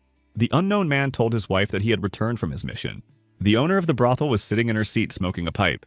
Striking an attractive pose, she ordered her servant to tell everything as it happened. The servant told her that Guan was a master of incredible strength, and that all the first-ranked assassins, including him, were defeated by a single blow. The owner of the brothel smiled and said that he was exactly who they were looking for. The second master of the Boundless Realm and former deputy to the founder of the demonic cult of Mukyan. The servant asked why the deputy founder of the demonic cult would work under Yongjin Ok, and she explained that he had been given the job a couple of years ago. Critically injured as a result of a conversation between the cult and Marima's leader, and then disappeared to repay the care he takes for General Yongjin Ok. They realized that it was really him and it gave them a lot of comfort. She ordered the servant to go to her soldiers to treat their wounds. She was left wondering how she could get to him, or if she could use information about his past and hint to him that she would help him take revenge. She thought that if General Yongjin Ok Mukyang joined her in any case, the news that he had survived would surely come soon. She will reach the demonic cult, and when she does, the whole world of Marima will shudder. The best thing would be to get Mukyan for herself, but she can't. Inside the residence, Guan was training on the training ground. His opponent used the Blue Castle sequential attack technique. As always, Guvan skillfully dodged all attacks and attempts. Guan dodged the attack and immediately launched a counterattack. The enemy reminded him that this was sword training where martial arts were not allowed. Guvan replied that when you meet an enemy armed with a sword, you must always be ready and do everything to survive. Mr. Yongjin Ok asked Guan to teach him sword skills, but he doesn't think he's made much progress in his skills. The opponent asked how he could learn when he was constantly getting hit in the neck, to which Guvan asked why he was complaining and what he wanted him to do. Yongjin's grandson, OK asked him to teach him the higher martial arts. For example, the technique of wielding a sword to cut anything, or the technique of breaking cobblestones with a single fist, something that is said in legends. Guwan listened to him and thought that Okong was completely out of touch with reality to ask for such a thing. He asked if Okong could see the palace's large gun tower in that room being stored. Guwan understood something from reading the many scrolls describing secret techniques collected from all over the world. That, as it turned out, there is no absolute highest martial art in the world. For example, if we imagine that two styles of martial arts are equal, it will become clear that all martial arts are related to each other like a rock, scissors, and paper. For example, shield bearers are quite weak against those who attack with spears. But those who wield spears can do nothing against archers, and archers can't cope with shield bearers. Besides, if Guvan wanted to use the subsequent attack of the Blue Castle, Guwan clearly showed how to use the Blue Castle technique. It looked very impressive, so much so that everything around them shuddered. Okong shouted out in surprise because Guwan used the same technique, but he did it much better. Guvan said that it is not the technique itself that is important, but the person who uses it. Okong said that he could have said this earlier, and Guvan said that if he is constantly beaten, he starts dodging to avoid being hit, and then wants to, so that he would be hit back and his skills would naturally become better in the Mongolian camp. The soldier shouted Jin Zhongchul's name loudly and long over and over again. Jin Zhongchul himself stood over the lying, stout men he had defeated. After his victory, everyone present fell to their knees in recognition of his incredible strength. They said that the warrior Altan would admit defeat, and the other warrior Mundo would also admit defeat. Warrior Tai admits defeat, warrior Tavuga also admits defeat. They all unanimously elected their leader, the Supreme Khan of Mongolia, Jin Zhongchul. Yongjin OK was playing a board game and asked if his companion had heard the latest news. The news was that there was a new Khan in Mongolia named Jin Zhongchul. Ma Riyong, the deputy general of the army, said that he had heard and that it had been bothering him for some time. Usually they are busy fighting, but if they unite, it will become a huge problem, and we need to deal with it before they gather their tribes. In this case, they should send 200 archers and 10,000 infantrymen without delay, and the great army of the Dark Wind and the major general will take care of the rest. Ma Riyong said that he was afraid of the Mongols gathering more, and that perhaps the general had a specific plan. General Yongjin Oke laughed at his words and said that his deputy was worried about trifles. Why do they need a plan when they are facing a wolf pack? Yongjin Oke said that all they have to do is deal with their leader. General Yongjin Ok and his men, including Govnom, went on a military campaign. Guvan was almost the general's right-hand man in the campaign and proved himself to be a worthy martial artist. The general's grandson asked Guwan to make his face simpler. He was so happy to join the great imperial army of the Dark Wind. Okang was going to perform a great feat so that his grandfather would finally respect him, and Guwan asked if he had ever taken a person's life. Okang didn't understand why he was asking, but Guvan explained that in order to accomplish the feat they were talking about, they would have to take a life at least once. He was just wondering if Okang was ready for such an act, because during big battles a lot of blood is shed, and he needs to stay alive. Have enough courage to destroy the enemy as soon as he sees his weakness. If you miss the moment, it is not you who will be destroyed, but you. So when the time comes to take someone's life, his sword must strike without delay. Okang tensed and asked if Guwan had remembered something from his past. He replied that it was not that, but that such cases were part of his life and proof of his ability to unconsciously find the enemy's weaknesses. Guvan himself was curious about the kind of person he was and why his martial arts skills were so well honed, and how many people's lives he managed to take, whether he could have eliminated someone innocent, whether they had a family, he has been thinking about lately. Okang entered Guwan's position and understood his message. However, the girl from their military convoy was clearly not happy with his heartfelt talk. After a while, they set up camp in the middle of a flowering field, and Guvan sat on the ground looking at dandelions. He was suddenly called out by the same girl from the military convoy, calling him a newcomer and saying that she had heard that he had lost his memory. It was his old acquaintance Mai Hua, Mrs. Frosty Flower, who asked how a man like him could get the position of captain of a centurion. Lim Chung, a captain of the 10th, skeptically followed their conversation. He ate his apple without taking his eyes off them, thinking that Mai Hua had made it to Guwan. Guwan turned to her and said that Mai Hua seemed to have a problem with him, but he didn't want to talk about it, so why didn't she leave him alone? Mai Hua said that she sees him thinking that the general has his ass covered, but she doesn't care about that. Guvan sighed sadly and said that he was not interested in any case. However, before he could speak, Mai Hua rushed at him with a sudden attack. Guwan managed to react quickly and dodge Mai Hua's attack. In turn, he quickly attacked Mai Hua's stomach with his fist. Guvan reminded the girl that he had already told her that he was not interested in talking to her. Mai Hua lay on her back and couldn't believe that she could lose to that bastard. She tried to get up, still shocked by her defeat. Mai Hua was so angry that she even promised to destroy Guwan herself. Guwan said he could have let these words pass if it were a normal enmity, but she decided to eliminate him, and he had no choice. He advised Mai Hua not to regret her actions. Guwan used the sword technique of concentrating air and a Kai energy. This technique can only be used by masters of the highest rank, and he personally uses it as well. Mai Hua did not even realize how she knelt before him.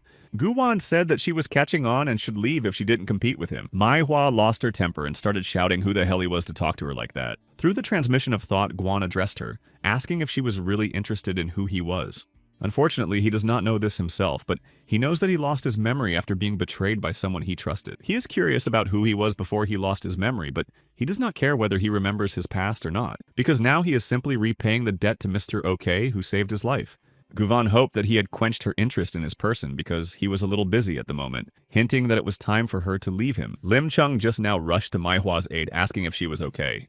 He supported Mai Hua, saying that she should be proud that she had the opportunity to compete with a master like him and stay alive. Mai Hua said that their captain is a more amazing person than they thought. She was not completely sure herself, but she was sure of one thing. This great battle will end sooner than they planned. Meanwhile, discussions continued in the gazebo of the demonic cult. Han Chonggil said that the deputy founder, Mukyung, was still alive. The cult members were worried about this news because they believed that he had long been dead. He said that he heard that when Mukong was seriously wounded and on the verge of death, he was saved by General Yongjin Ok's son now. His name is Guwan, and he joined the great imperial army of the Dark Wind. Most likely he lost his memory since he was an assassin squad. Seo Mu Yun said that they needed to deal with him before his memories returned, to which Yang Ingol asked if his memory loss didn't make it easier for them. Mukyun is likely to not remember the cultivation technique he used to master, and if you use this as a weakness, it will be even easier to destroy him. The founder of the demonic cult said that it's not that simple because Mukyung joined the Imperial Army, so they can't act without thinking. They can make a deal with someone in the Imperial Army who has a grudge against General Yongjin Ok if they target him. Then they will be able to deal with all his subjects, including Mukyun. Meanwhile, Guwan mercilessly destroyed the Mongol horde on the battlefield. Mai Hua looked at him and marveled at his power, equating him to a demon. The members of the Imperial Army realized that none of them could compete on a par with him. The Imperial Army mercilessly destroyed every Mongol who came across their path. The Imperial warriors with crossbows skillfully shot arrows. The Mongols did not give up their attempts to attack, but they and their horses were powerless against arrows. Among the ordinary warriors, there were also quite strong and hardy men armed with axes. For all the Mongols, Guwan was the main target, and each of them aimed to eliminate him. However, as soon as they thought they had him, Guwan did not even move from his seat and struck critical blows at the attackers. Guwan killed everyone who approached him with weapons, dodging arrows. Thanks to his skill, he caught the flying arrow with his sword in this way. That an arrow bounced off the sword and flew straight into the enemy. He shot him directly in the head, which had recently been pondering how Guwan had managed to calculate the arrow's trajectory and deflect it. Supreme Han Jin Jong Chol said he was surprised to meet a warrior like Guwan. He introduced himself as Jin Jong Chol, who is the great Khan of Mongolia. He also asked the name of the brave warrior who was destroying his people. Cautiously and with his sword raised high, he said his name was Guvan. Jin Zhongchol praised Guwan for his impressive fighting spirit. He raised his sword and loudly announced that he was challenging Guvan to a duel. Without further ado, Jin Zhongchol on horseback launched the first attack on Guwang. He, in turn, immediately repelled the Mongol Khan's attack. Jin Zhongchul said that he knew Guwan would be able to withstand the first attack. However, he immediately attacked again, much harder than that time. Mai Hua watched the duel and realized that Guwan was being pushed back, giving the command to help the captain. However, Guwan quickly stopped them, saying that they would only hinder him and get hurt themselves. The duel continued. The Mongol Khan actively attacked Guwan, and the latter skillfully dodged without exposing himself to attack. However, Guwan did not evade for long. He attacked with one sword stroke, decapitating a horse and breaking the sword of the Mongol Khan. This made him very angry because now they would have to fight on an equal footing. Jin Zhongchul told him that it was amazing because he never thought that Guwan would be able to cut his sword. However, Khan did not allow him to think that this was his only sword. Jin Zhongchul put his hand out to the side and a sword appeared in it, just like the one Guwan had destroyed. Jin Zhongchul shouted so that everyone could hear, "Let the souls of the fallen soldiers come with him," and ordered his soldiers to rush into the attack. After that, Khan and Guwan faced off in a new powerful battle. This time, Guwan managed to get closer and wounded Jin Zhongchul. Guwan looked at the Mongol Khan with hatred, telling him that his end had come. Jin Zhongchul smiled and told him not to expect an easy victory. He grabbed Guwan's shoulder with his big hand, thus preventing him from moving. With his other hand, the Mongol Khan was already preparing to stab Guwan in the back with his dagger. However, Guwan twisted and tore his sword from the flesh of the Mongol Khan and dealt him a critical blow. Guwan said that it was a worthy fight for Khan Jin Zhongchul, but it was time to say goodbye to the great warrior of Mongolia.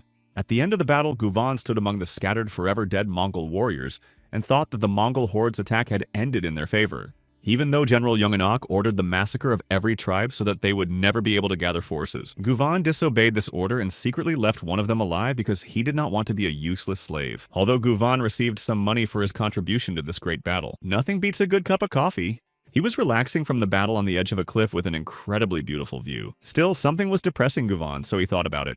That, according to the book he read in the Great Imperial Library, a person should feel guilty when he destroys another person. But Guvan felt only a strange sense of euphoria, and he thought about it. That maybe in the past he was a very bad person who caused others a lot of grief. When he was suddenly distracted from his thoughts by familiar sounds, he immediately wondered who could be playing the kuma in such a deserted place. It was strange to Guvan that the melody sounded quite familiar, but he could not remember anything at all. He decided that he should go there and find out what was going on. Guvan was surprised that there could be a house so deep in the forest thicket. He still felt strange because he recognized the melody. Maybe he had heard it before he lost his memory. Guvan saw that there was one person in the house, but he wondered who it could be, and if that person knew something about his past. Nevertheless, Guvan decided not to hesitate and ask him because it was important to him. Meanwhile, at the residence of Yongjin Oka, they discussed that they were satisfied that the great battle with the Mongols ended sooner than they had expected. The maid said that the general had visitors. It was General Gil Su-ma, and Centurion Captains Yongjin Ok did not understand why they came to him at such a late hour. Gil Su-ma said that it was a beautiful evening, but the general interrupted him, reminding him that it was night and they should be quiet. Yongjin Ok also asked what brought them here at such a late hour, and he said that the general himself had called them here. The general told them that he had not given anyone such an order, so this situation becomes even more suspicious. Yongjin Ok said that they should go back to the army and order their soldiers. However, their conversation was interrupted by someone who said that it was no longer necessary, and that he had received an order from the higher-ups. Arrest General Yongjin Ok for rebellion against the great imperial family. All those present were outraged by this decision and doubted that His Majesty could have given them such an order. Yongjin Ok seriously asked whether the commander of the great imperial army, Gong Hai, was willing to take responsibility for his words. He replied that His Majesty had personally given him this order. Yongjin Ok said that they were getting on his nerves, but this was the last straw and he was going to cut them all to pieces and tell the emperor the truth. Gong Hai laughed and asked the general if he still thought he was better at martial arts than he was. After his words, he ordered to attack the general's men. Meanwhile, in the forest house, a beautiful girl was playing the kuma.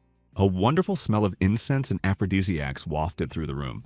The girl was in complete harmony with herself with this smell and music. Guan came to the house and praised her playing, saying that she had a beautiful rendition of the melody. The girl asked him who he was without turning her head. Guvan explained that he came uninvited because he followed the sounds of his godmother and wanted to ask her something. The girl asked him attractively what he wanted to know from her. Guvan asked if the girl had taught anyone to play the kuma. Suddenly, something happened to him and he began to lose strength and concentration. Guvan leaned against the door and clutched his heart and asked what was happening to him. The girl explained that it was a magical composition of 1,000 songs, the name of the music he had just heard, and she taught Mukyan's deputy for a long time. Still exhausted, Guvan was angry, not understanding who she was and how she knew him. The girl explained that she knew him before he lost his memory, that he was the deputy founder of the demonic cult, and that he was a master of the highest level. The girl took him by the chin and said that she knew that all his skills were based on the chastity cultivation technique. She did not think that Guvan would be able to resist for so long after hearing the magical composition of 1,000 songs, but he was as resistant as she thought. The girl tempted him to give up everything and surrender to the peace his body deserved. Guvan ran headlong through the forest and replayed the moment in his mind. After spending the night with him, the girl was angry with him because he lied to everyone that his cultivation technique was based on chastity. Guvan explained that he had incorrect information because he wanted to find out how true it was. Guvan asked her what part of what she had told him was true and whether he was really the Mukyan she was talking about. The girl explained that he was undoubtedly the same Mukyan because he was the deputy founder of the demonic cult, but the cult betrayed him, and for some inexplicable reason he is still alive today. The demonic cult is scared of the consequences and began to spoil his life. Guvan was surprised that she was telling him about it so easily, and she explained that she had done her job and that everything else was not her concern. He asked if she was alone, and the girl explained that she was alone in this place, but that a real massacre was most likely taking place at General Yongjin Ok's residence. Indeed, it was becoming increasingly difficult for the general to stay alive in the midst of his surroundings. Gong Hai was amused by the general's impotence and pressured him morally and physically to surrender. General Yongjin Ok shouted that Hong Hai was a bastard who had no idea what he had done.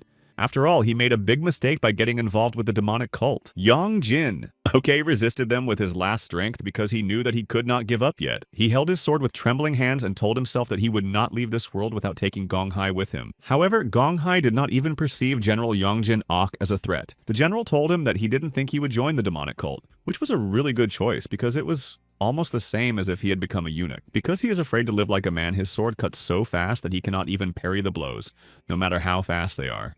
He laughed softly, saying that it was probably because Hong Kong Hai had become a little lighter just below the waist. The general's provocation worked successfully, and Hong Hai was already furiously approaching him. Yongjin OK quickly threw 2 silver coins into the air.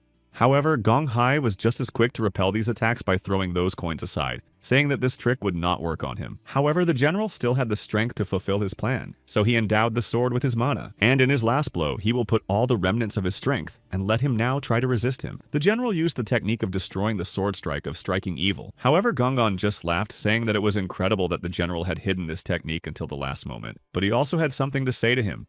Yongjin Oki did not expect Gong Hai to dare to repel his blow. Gong Hai snapped his fingers and said goodbye to General Yongjin OK. He struck General Ok a strong blow to the chest, which threw him away. The general could not understand how this was possible. Gong Hai survived the battle, but General Yongjin Ok was finished. Seo Mu Yun had been watching their fight from the shadows all along, but after the battle he came out to tell Gong Hai that he had done a truly excellent job. After all, even the greatest master of the Imperial Army was now a worthy opponent for him. So Mu Yun ordered the soldiers to take care of those soldiers who remained in the Dark Wind cult's premises, leaving none of them alive. Gong Hai thanked the deputy founder Seo Mu Yun for his help, as he was able to easily deal with Yongjin Ok and ask him what he thought. They were looking for Guan, to which Seo Mu Yun replied that he was not worthy of his attention because the management had most likely already dealt with him. Suddenly, Guan burst into the residence, neutralizing everyone who approached him. Guan was very angry, but he was determined to take revenge on the demonic cult. The members of the demonic cult could not believe that this was possible. Guan was very dangerous and evil right in front of their eyes. Gong Hai smiled at Seo Mu Yun, telling him that judging by their reaction, he was the one they were looking for, and he immediately realized that Seol Yakbeok had failed. Guan noticed the general's body and said that he didn't care if they were sworn enemies in the past, or if they wanted to get rid of him for some reason. Because what is important is what is happening, and the real Guan just wants to enjoy life. But now they have destroyed the man he served, and because of this they must be prepared to face the consequences. So Mu Yun shouted at the soldiers not to stand in a line because Guan was an idiot who had lost his memory, and had ordered all the forces of the demon clan to attack him. After all, they are obliged to destroy Guan at any cost. Guan went on the attack, leaving behind the bloody bodies of the soldiers who attacked him. Gong Hai seized the moment and pointed his sword at Guan. However, Guan immediately repelled his attack, preparing to fight back. But it didn't work out as he planned because Hong Kong Hai decided to go around him and quickly swing at Guan with a new sweeping attack. Gong Hai's mana-soaked sword was already approaching Guan's head. However, Guan managed to slip out of the way at the last moment, and Gong Hai noticed that he was definitely good at dodging. He also asked Seo Mu Yun if he would allow him to kill him. So Mu Yun replied that he didn't mind asking him to be careful. Even though Guan was weakened, he was still a master who had reached the boundless realm. Gong Hai replied that he was not afraid of him at all, and on the contrary, he was even interested in competing with someone like him. Guan looked at him skeptically and asked if he was going to fight alone. Gong Hai replied that he would fight alone because it was not easy to find a swordsman as skilled as Guan. After these words, they crossed their swords in an unequal battle of interests. Gong Hai laughed and told Guan that he was in too much of a hurry. Guan waved his sword at him and said that he had not come here to play games.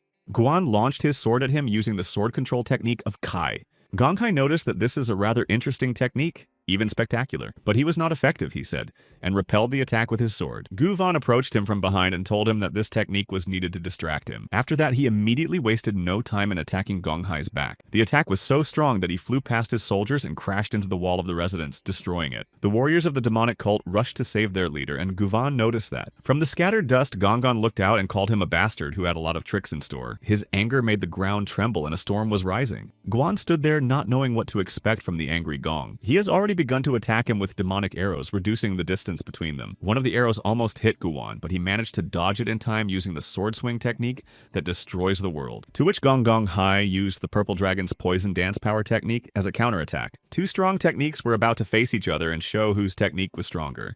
After the collision, an incredibly strong explosion occurred, illuminating everything around with its light. Guan was breathing heavily as Gong Hai approached him. Telling him that he has had enough but that Guan need not worry, he promises to bring chrysanthemums to his grave. Guan shouted that it would definitely not be this time, because he was not going to surrender to him yet. Suddenly, Seo Mu Yun appeared behind Guan in an attempt to attack him unnoticed, while Guan was distracted by his opponent. Still, he managed to attack Seo Mu Yun attacked Guan with a powerful force that broke through the ground. Guan was lying on the ground almost unconscious, but he could not accept his defeat easily. Hong Kong asked what Seo Mu Yun had done, and he apologized, explaining that he wanted him to die forever. Hong Kong said that he was worried about too much. He replied that Guan had mastered many secret arts of the demonic cult, and if his powers were to awaken and break free, he would become invincible. Hong Kong was curious about how strong Guan was, and Seo Mu-yoon replied that they could not defeat him even if they fought hand in hand. Meanwhile, in Gaian's mind, he thought that his body was a heavy stone. His mind was water, and that he would die just like that, thinking that his life was free of attachment. But why does he feel so empty for what he has fought so far out of gratitude or for the honor of a martial artist? Or perhaps to take revenge on all those responsible? Although this is not what Guvan wanted, what is at the end of it all is really worth it. Gathering his strength, Guvan managed to get to his feet with a sword in his hands. Hong Kong asked Seo Mu-yoon if he was sure that he had killed him for sure. However, Seo Mu-yoon did not foresee this turn of events, that Guwang would be able to survive such an attack. Therefore, Guwang destroyed Seo Mu-yoon with one blow in revenge. Gong Hai, with Seo Mu-yoon's blood on his body, could not believe that the deputy founder Seo Mu-yoon was cut down in 1 second. After all, a second ago, Guvan was lying without signs of life. Even his aura of internal energy had changed. He decided to end Seo Mu-yoon's case by attacking him, asking if Guwan had used any forbidden technique. Gongan said that he had no idea what was going on here, but that a person cannot change so much in one moment, so he should go to the next world. Guwan used the flickering sword technique Chapter 3 Movement 1 Blade Control.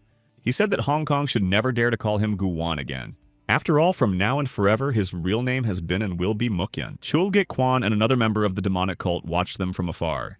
Chulgit Kwan asked if everything had really gone smoothly, or if they had overestimated Mukyan, since he was supposed to forget his techniques. Suddenly, they saw the ground shake and a loud explosion on the territory of the residents. Chulgit Kwan immediately realized that this flash was from a sword strike enhanced by ki energy. They decided to check it out right away so that there would be no guesswork about whether Mukyan was alive or not. But when they got closer to the residents, they saw that the entire army of the Imperial Fortress and the elite forces of the demonic cult were destroyed to the last man. And along with them, Seo Mu-yoon and Gong Nong-hai were eliminated. Chulgit Kyung was angry that their plan failed and later gave up the ghost. From the shadows, Mukyan said that they hadn't seen each other for a long time and asked how they were doing. They were frightened and surprised at the same time that Mukyan did not run away, but remained on the battlefield. Mukyan said that he did not remember the last time he saw their faces, and although they were enemies, he was glad to see them again. He could see in their faces that they were wondering if his memories had returned, so he hastened to congratulate them on the fact that he had fully regained his memory. Mukyan said that they would not have the courage to run away, but if they gathered to fight him, they would most likely die, and he even felt sorry for them.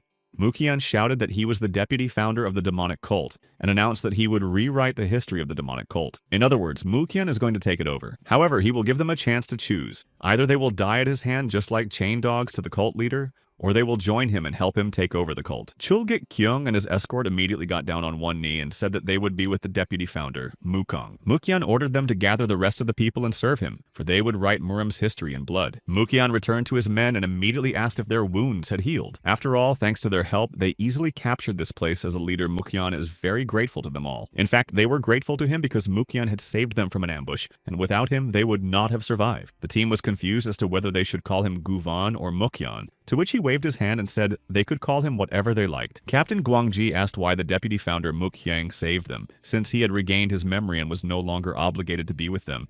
Mukyan said only that it was because of the memories of when he was a Guvan, and he also assured them that he did not save them to get something later.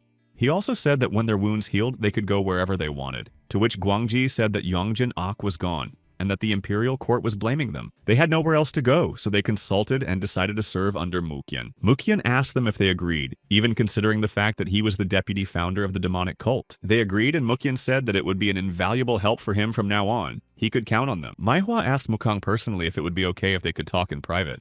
Mukyan asked what she wanted to talk about, and Maihua said that when he was a Guwan, did he have any memories of it?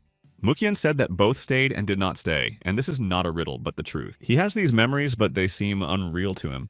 Maihua said that this meant that he remembered everything, and she wondered what Mukong was going to do now, and he said that he needed more soldiers because of the ones he had. Not content with exacting revenge, Mukyan has already hired a man named Seal Munji to train them further, and plans to spread his influence.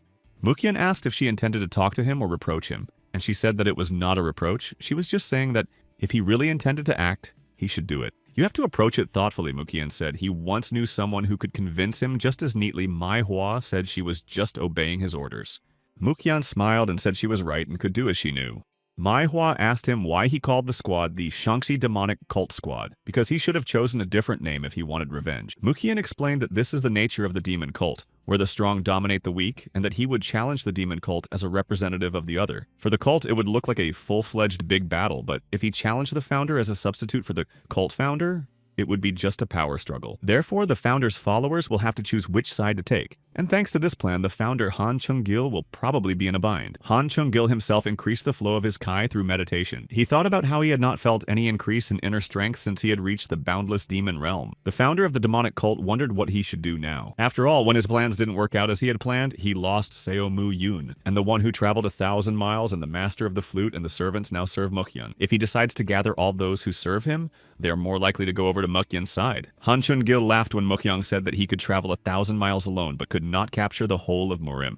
As Mukong walked around the market, he wondered why Mai Hua was asking him so many questions, and maybe he should go out and have a drink. His attention was drawn to the way the boy was being held down and asked how he dared to talk to the 5 demons of Huangyan like that. And he was making excuses that they had started it first. Mukhyun thought that there would be a fight, and it would be better for him because he would have something to look at when he was drinking. The demons of Huangganan pointed their swords at the boy and threatened him with death. The guy thought that he should have said it because they had drawn their swords first, so don't be offended by him later. The guy turned out to be brave if he was not afraid to draw his sword and take a fighting stance in front of a gang of freaks. But suddenly Mukhyun's eyes widened because the sword in the boy's hands was familiar to him. He was ahead of Huang's demons and approached the boy closely with his fists clenched tightly. The guy was hostile to anyone who approached him, thinking that Mukhyun was one of those demonic freaks. However, Mukhyun held his head, not allowing him to move. He said he would ask him once, so he should think about the answer. The question was spoken very seriously and menacingly, and Mukhyun was interested in where the man had gotten the sword he was holding. The name of this sword is Shining Jade, and it was fought by his teacher Yu Pek, an elusive swordsman, and if it was given to that guy in a vile way. The boy was nervous when he heard that this sword was teacher Mukhyun's. He looked at him for a while and asked if he had met Mukhyun himself. Their meeting was no longer hostile, and they decided to retire because they had something to talk about. They stood in front of a small hill where Mukhyun asked if he swore that he had told him the truth, to which the boy replied that he swore that his teacher Yu Bek had taught him how to use the sword and left it to him after his death. Mukhyang said he wouldn't have believed him if he hadn't mentioned his name, to which the boy said that Yu Bek had spoken highly of him, saying that he was his most skilled student. Mukong was curious about how he met the teacher, and he explained that he met him in a cave on Mount Hua, and that the teacher was living in seclusion due to circumstances. Mukhyun thought that it was because of what had happened to him that the demonic cult might have pressured him, because he was close to him. He also asked how his teacher died, and the boy replied that it happened after great suffering, and that no medication helped him. What was happening to him is called the distortion of Kai after a while. The adepts of the demonic arts deplete their Kai, which is accompanied by severe pain. Usually those who are close to them at such moments give them oblivion to relieve them of suffering. Before entering the world of martial arts, you have to train hard. After all, I didn't want to hear that Yu Pek's student died somewhere after the battle. The guy asked where Mukhyun was going, and he replied that he was going to go out and get drunk somewhere. Mukhyun decided to go alone and digest the news he had just received. He recalled his teacher Yu Pek's unforgettable image and how they laughed together. He recalled how they used to spend time together after hard training. Mukong's feet led him to a place similar to the place where they had meditated together.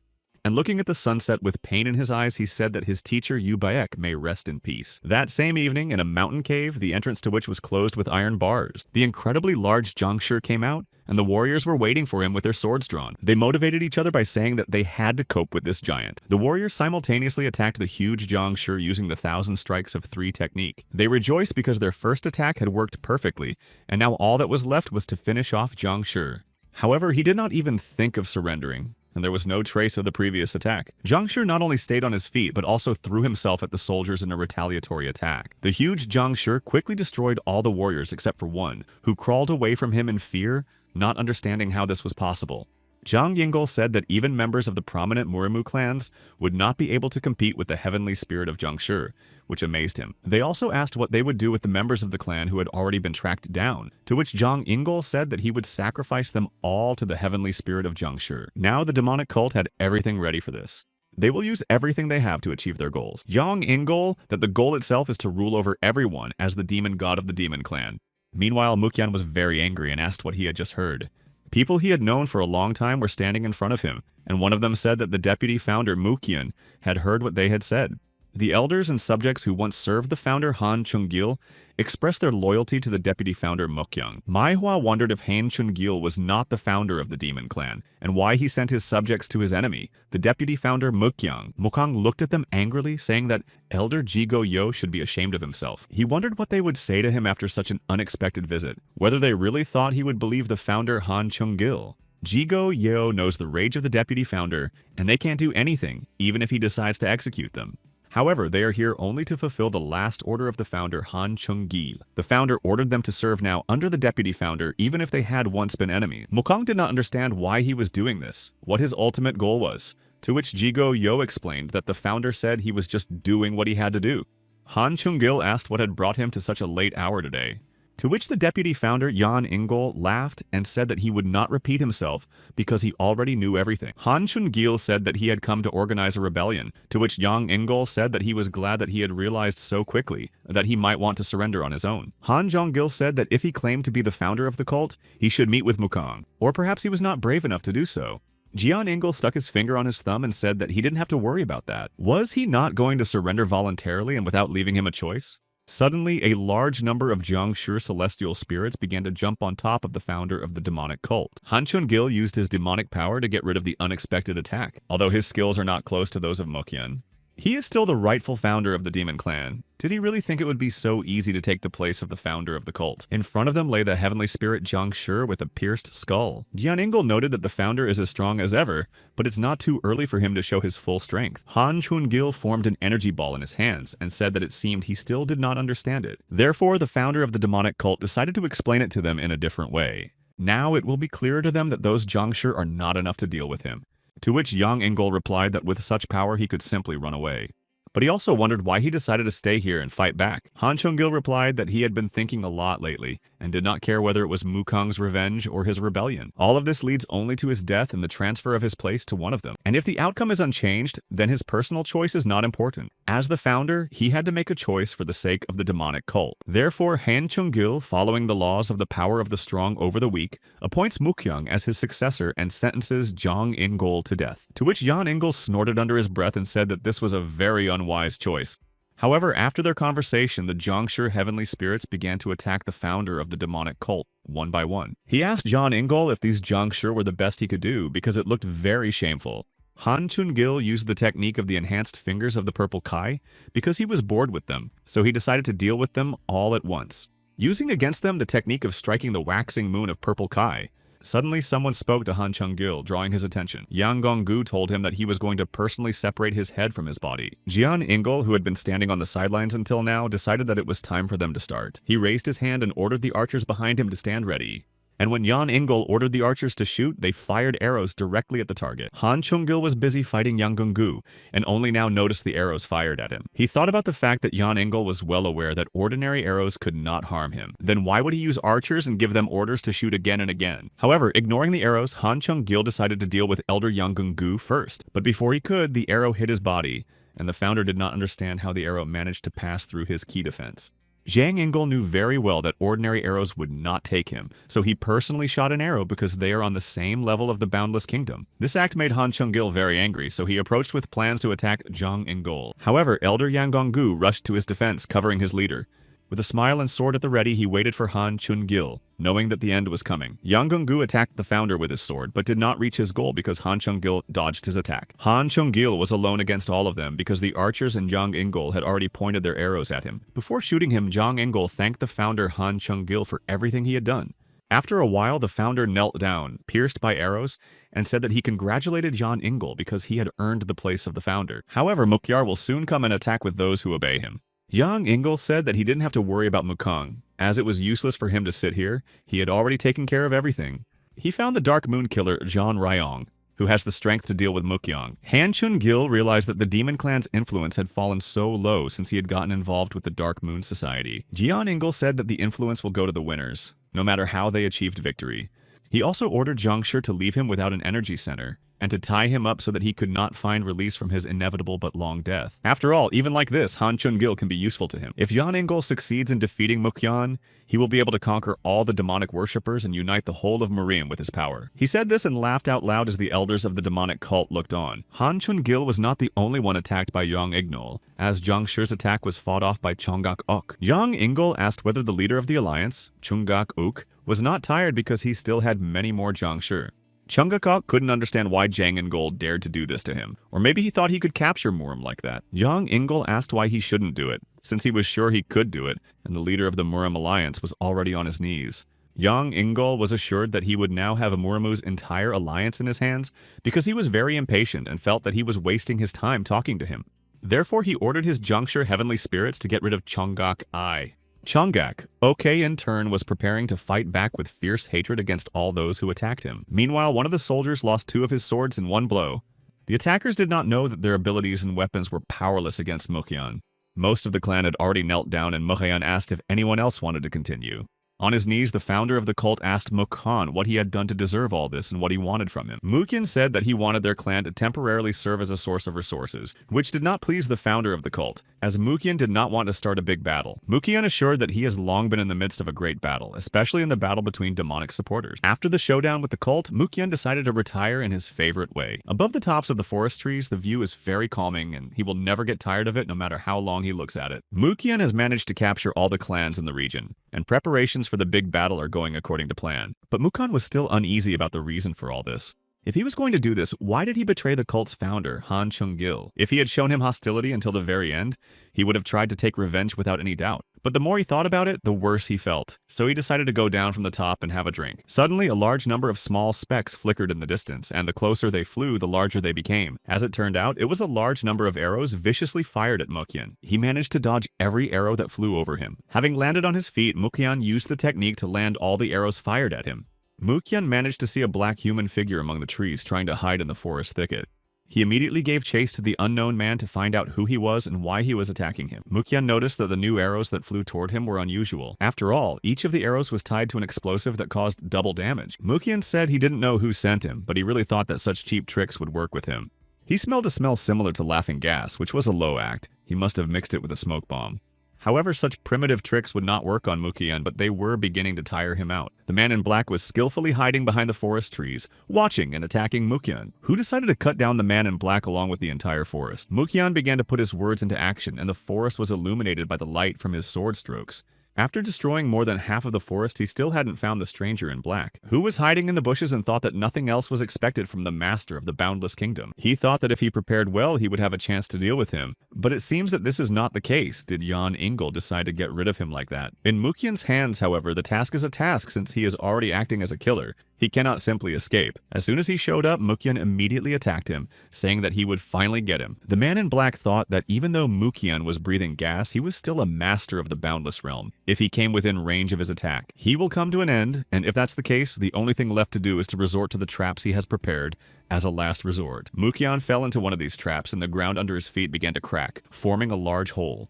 Mukyan fell to the ground in flight, thinking that the sedative gas had made his body noticeably slower. The man in black said that after such a fall, even a master of the boundless realm would not remain unscathed, and it was not an easy way for him to achieve his goal. From the darkest abyss, he saw a flash that immediately wounded his hand, and he could not believe that it was possible, how he managed to reach it from there. Mukyan asked if he really thought he was allowed to do whatever he wanted. He said this and flew with a calm soul to the very bottom of the dark abyss. The members of the demonic cult are at a table near the fault, looking at it. They were looking for traces of the deputy founder because the trap was quite large, and it would take them a long time to find him. The command ordered not to interrupt the search. They had to find a replacement for the founder of Mukyan as soon as possible. The man in black said that they were wasting their time because this trap was made specifically for Mukyan. They immediately closed his mouth, and he continued to say that they could not hope in vain that Mukyan was alive under those heavy stones. Mai Hawa told him to shut up because if he continued to talk, she would never forgive him. The man in black laughed at her words because they obviously did not have the courage to take revenge on Mukyan themselves. Muji's selves said that they saved his life only to find out who was behind it, and that this should not be confused with mercy. He has nowhere to hurry because his head will part with his body in due time, or he speaks because he cannot accept that he was captured as a murderer by his enemies. The man in black smiled and said that he really thought he would tell him anything.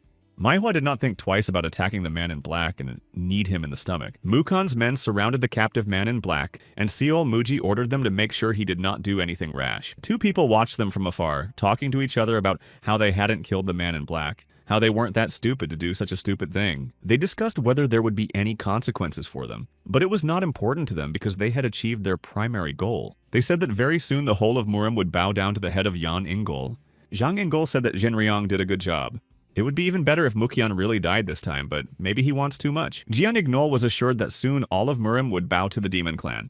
He came to the Demon Clan's premises where Han Chun-gil was imprisoned, left without an energy center and shackled. Yan Ingol turned his attention to them, looking at them like they were some kind of shit. The poisonous hand of Seokyong Han, the supreme head of the Demon Clan, asked Zhang Ingol if he had changed his mind, or if he was having doubts. Yang Ingol replied to the supreme leader that this could not happen. He was just sorry to see his adopted son in such a state. The key value of the Demon Clan is that the strongest rules, and he cannot consider the one who lost the battle as the leader.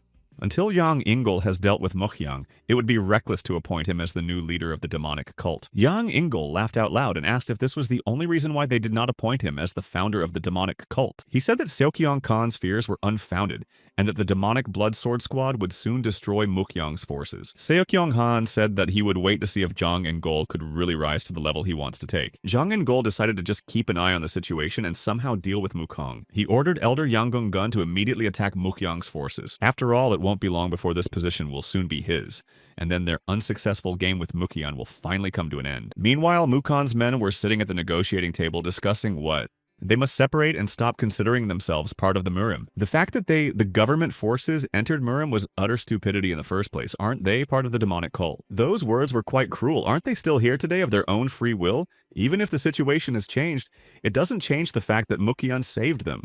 The words sounded as if they had decided to side with Mukhyang, but they were telling the truth. The Demon Clan's army will not miss the opportunity to strike by taking advantage of Mukhyang's absence. They must leave their old ties and leave. Maihua said that they used to be soldiers and defended their country, but now that the situation has changed, they decided to flee immediately. She didn't understand how they could call themselves martial artists. If Mukhyang were here now, he would consider them untrustworthy. Maihua spoke up and was the first to leave the table. I'm sure if they had stayed calm, they would have avoided any problems. Maihua came to one of the houses in anger and knocked loudly on the door. She entered the house and asked her husband if she had done enough for him. In the middle of the house, a bandaged Mukhyang was sitting next to Seokyong Han, and a man in black was kneeling on the side. Mukhyang praised Maihua for her hard work, and she did a great job of getting everyone around. The man in black was very interested in how he managed to survive and not fall into the trap, to which Mukhyang explained that he simply pretended to fall in. Maihua asked how long they had been planning this, and Seokyong Han replied that he and the deputy founder had discussed it a couple of days ago.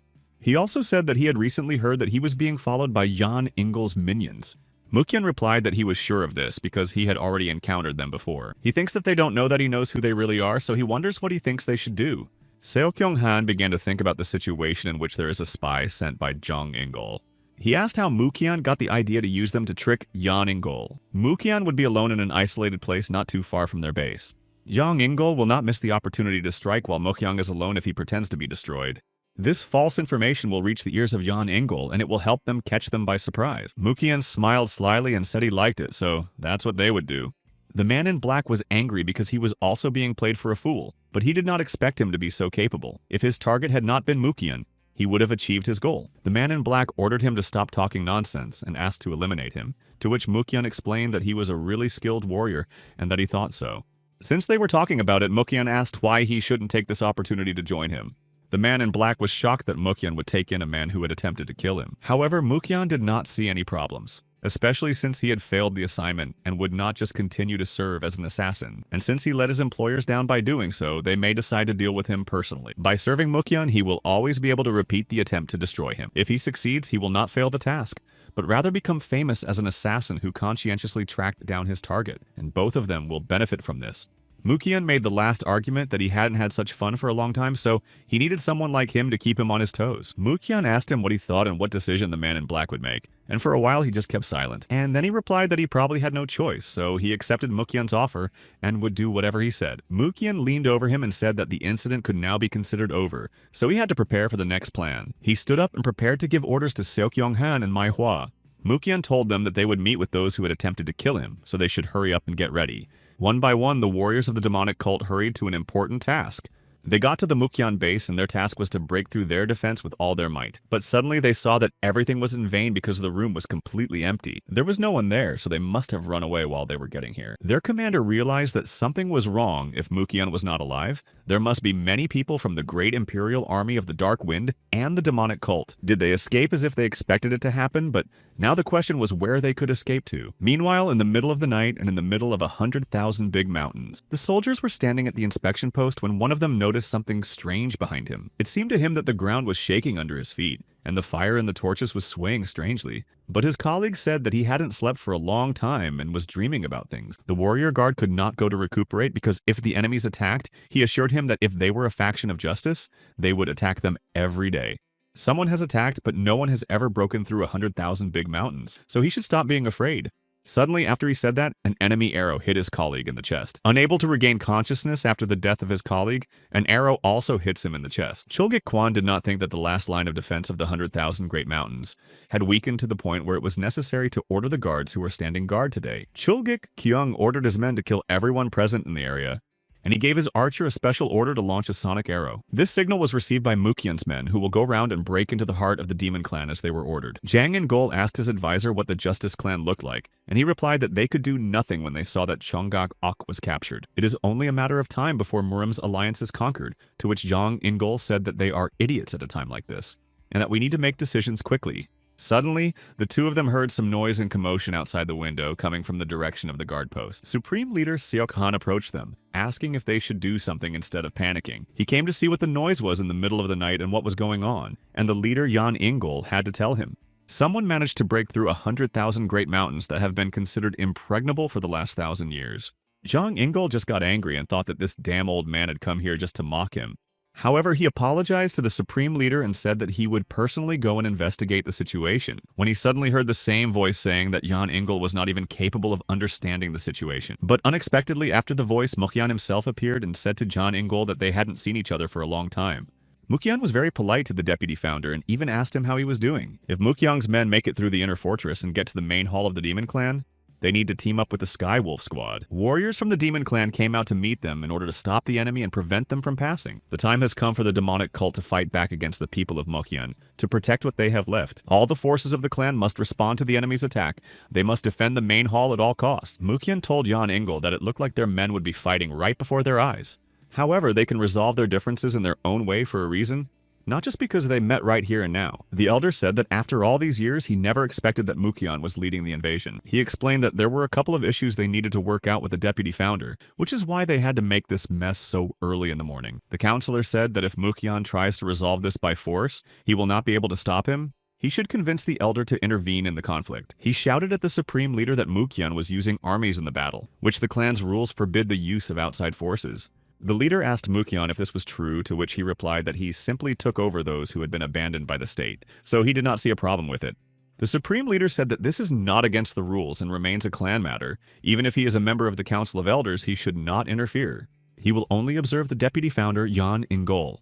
He added that, in accordance with the right of the stronger, the members of the demon clan should congratulate their new leader. The counselor immediately changed and chirped for Mukyan to listen to him, because he was only following Yan In-gol's orders. He made excuses that he could not go against the demon clan hierarchy. Yang In-gol, angry and upset, decided to eliminate his traitorous advisor by using the black demonic palm of destruction against him. However, at the last minute, the technique failed to achieve its goal, thus surprising Mukyan. Instead, there was a loud explosion and a lot of dust was raised around them. Mohang could not understand what the hell was going on and what Yang In-gol was up to. However, as soon as the dust and smoke cleared, Mukyan noticed that Yang In-gol had sneakily fled. He took the life of his advisor with him so that he would not say anything unnecessary to the new founder of the cult. This whole situation amused Mukyan very much. He was laughing at Jana In-gol, who was trying his best to escape from him. Meanwhile, Yang In-gol was fleeing through the forest and thought he knew Mukyan had survived, but he didn't expect them to meet so soon. He can't just give up on the demon clan's case, and he still has a couple of tricks up his sleeve. Stopping at the edge of the abyss, Yang In-gol looked behind him and saw Mukong, who asked where he had run away to so quickly. Yang In-gol smiled and asked Mukong if he thought he had come to this place without a plan. Suddenly, after he said that, a powerful explosion occurred near Mukyan. An unknown axe appeared next to him out of nowhere. Yang In-gol decided to show Mukong the perfect jiangshi he had created over decades of research. He used the bodies of the martial arts masters who ruled those lands, and his knowledge is his perfect masterpiece. Without any hesitation, Yang In-gol ordered his jiangshi to grab and tear Mukyan apart. However, Mukyan quickly and skillfully dealt with each of them in turn. Decades of research have gone nowhere and have been useless in combat. Didn't Yan In-gol feel sorry for wasting so much time? Yang In-gol was very angry, thinking that Mukong was doing impossible things. After all, even the best of the best jiangshi cannot stop Mukong. So Yang In-gol decided to test his strength and deal with Mukyan on his own. Mukyan fought back against Yan In-gol's attacks and asked him how he felt powerless. Does he feel deep despair or maybe strong helplessness? And if not, does he feel that he is falling into absolute obscurity? Yan In-gol's foot was already on the edge of the abyss under Mukyan's pressure. He was sad and angry at the same time, and mostly angry at him.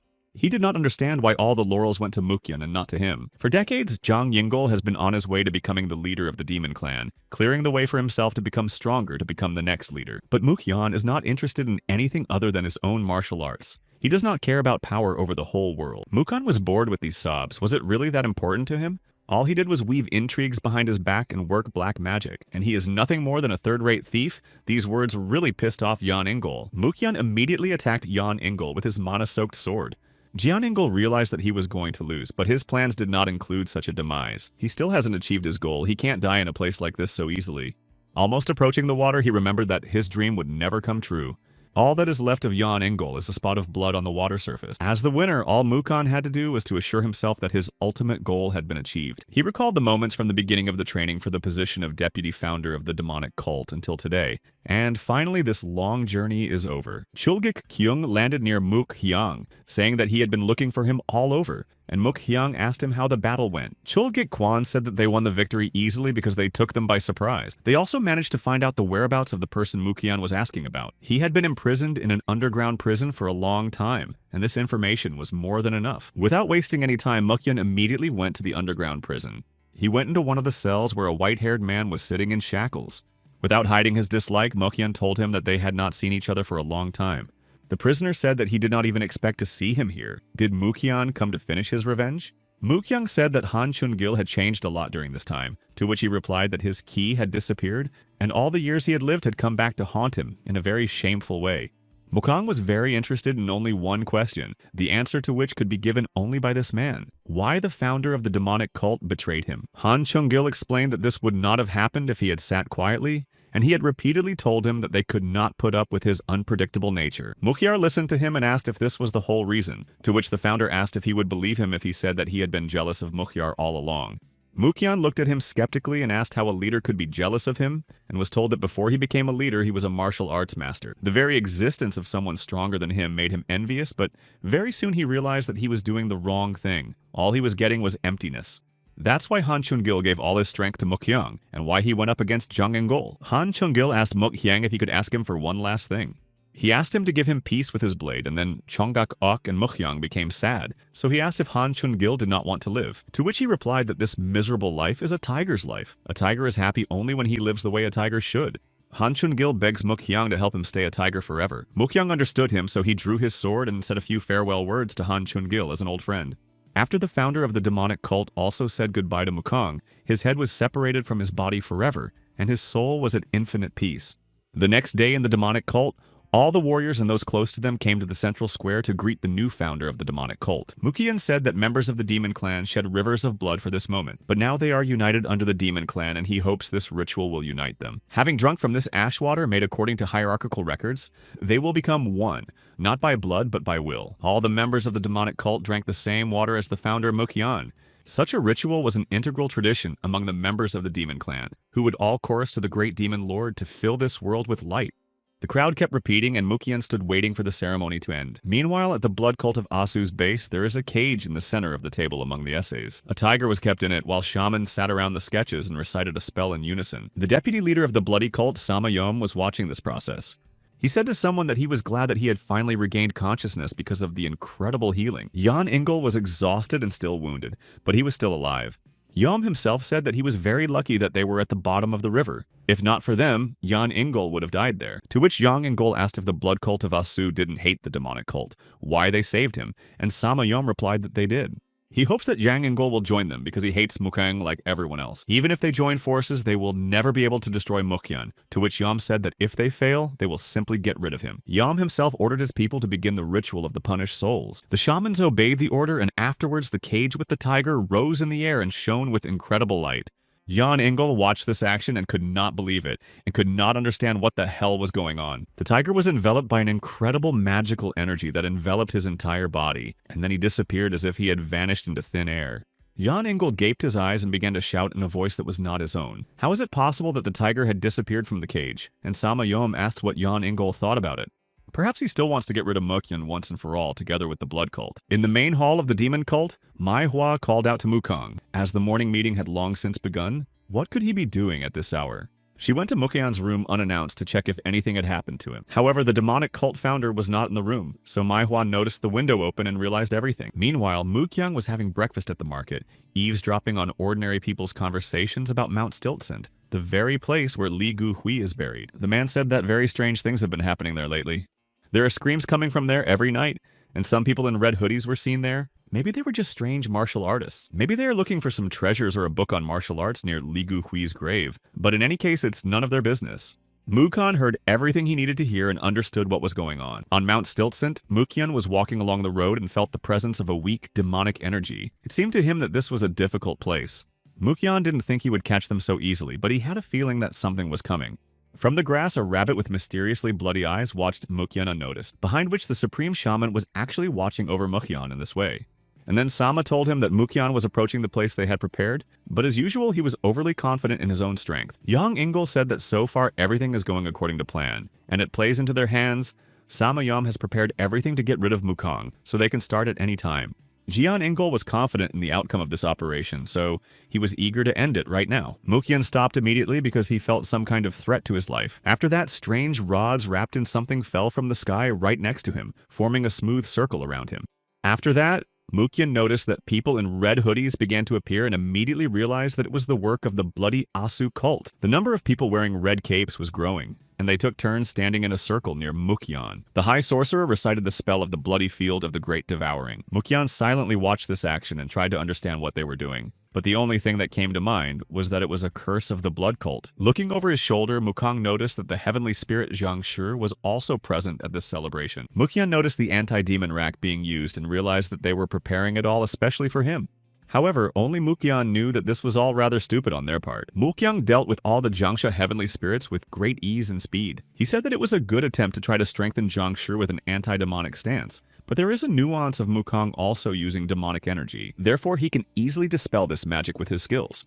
Mukyan used a special technique in such cases and struck his sword at the enchanted wall. However, it turned out to be more difficult than Mukyan could have imagined. The problem was that his sword bounced. Behind him, new silhouettes appeared and a voice told him that this was just proof that Mukyan was still trying to save himself. Yom himself told him that he wondered how Mukyan's face would change when he was overcome with despair at the inevitable. Mukyan was surprised and angry to see that Sama Yom and Yang Ingol were alive, especially as the two were conspiring against him.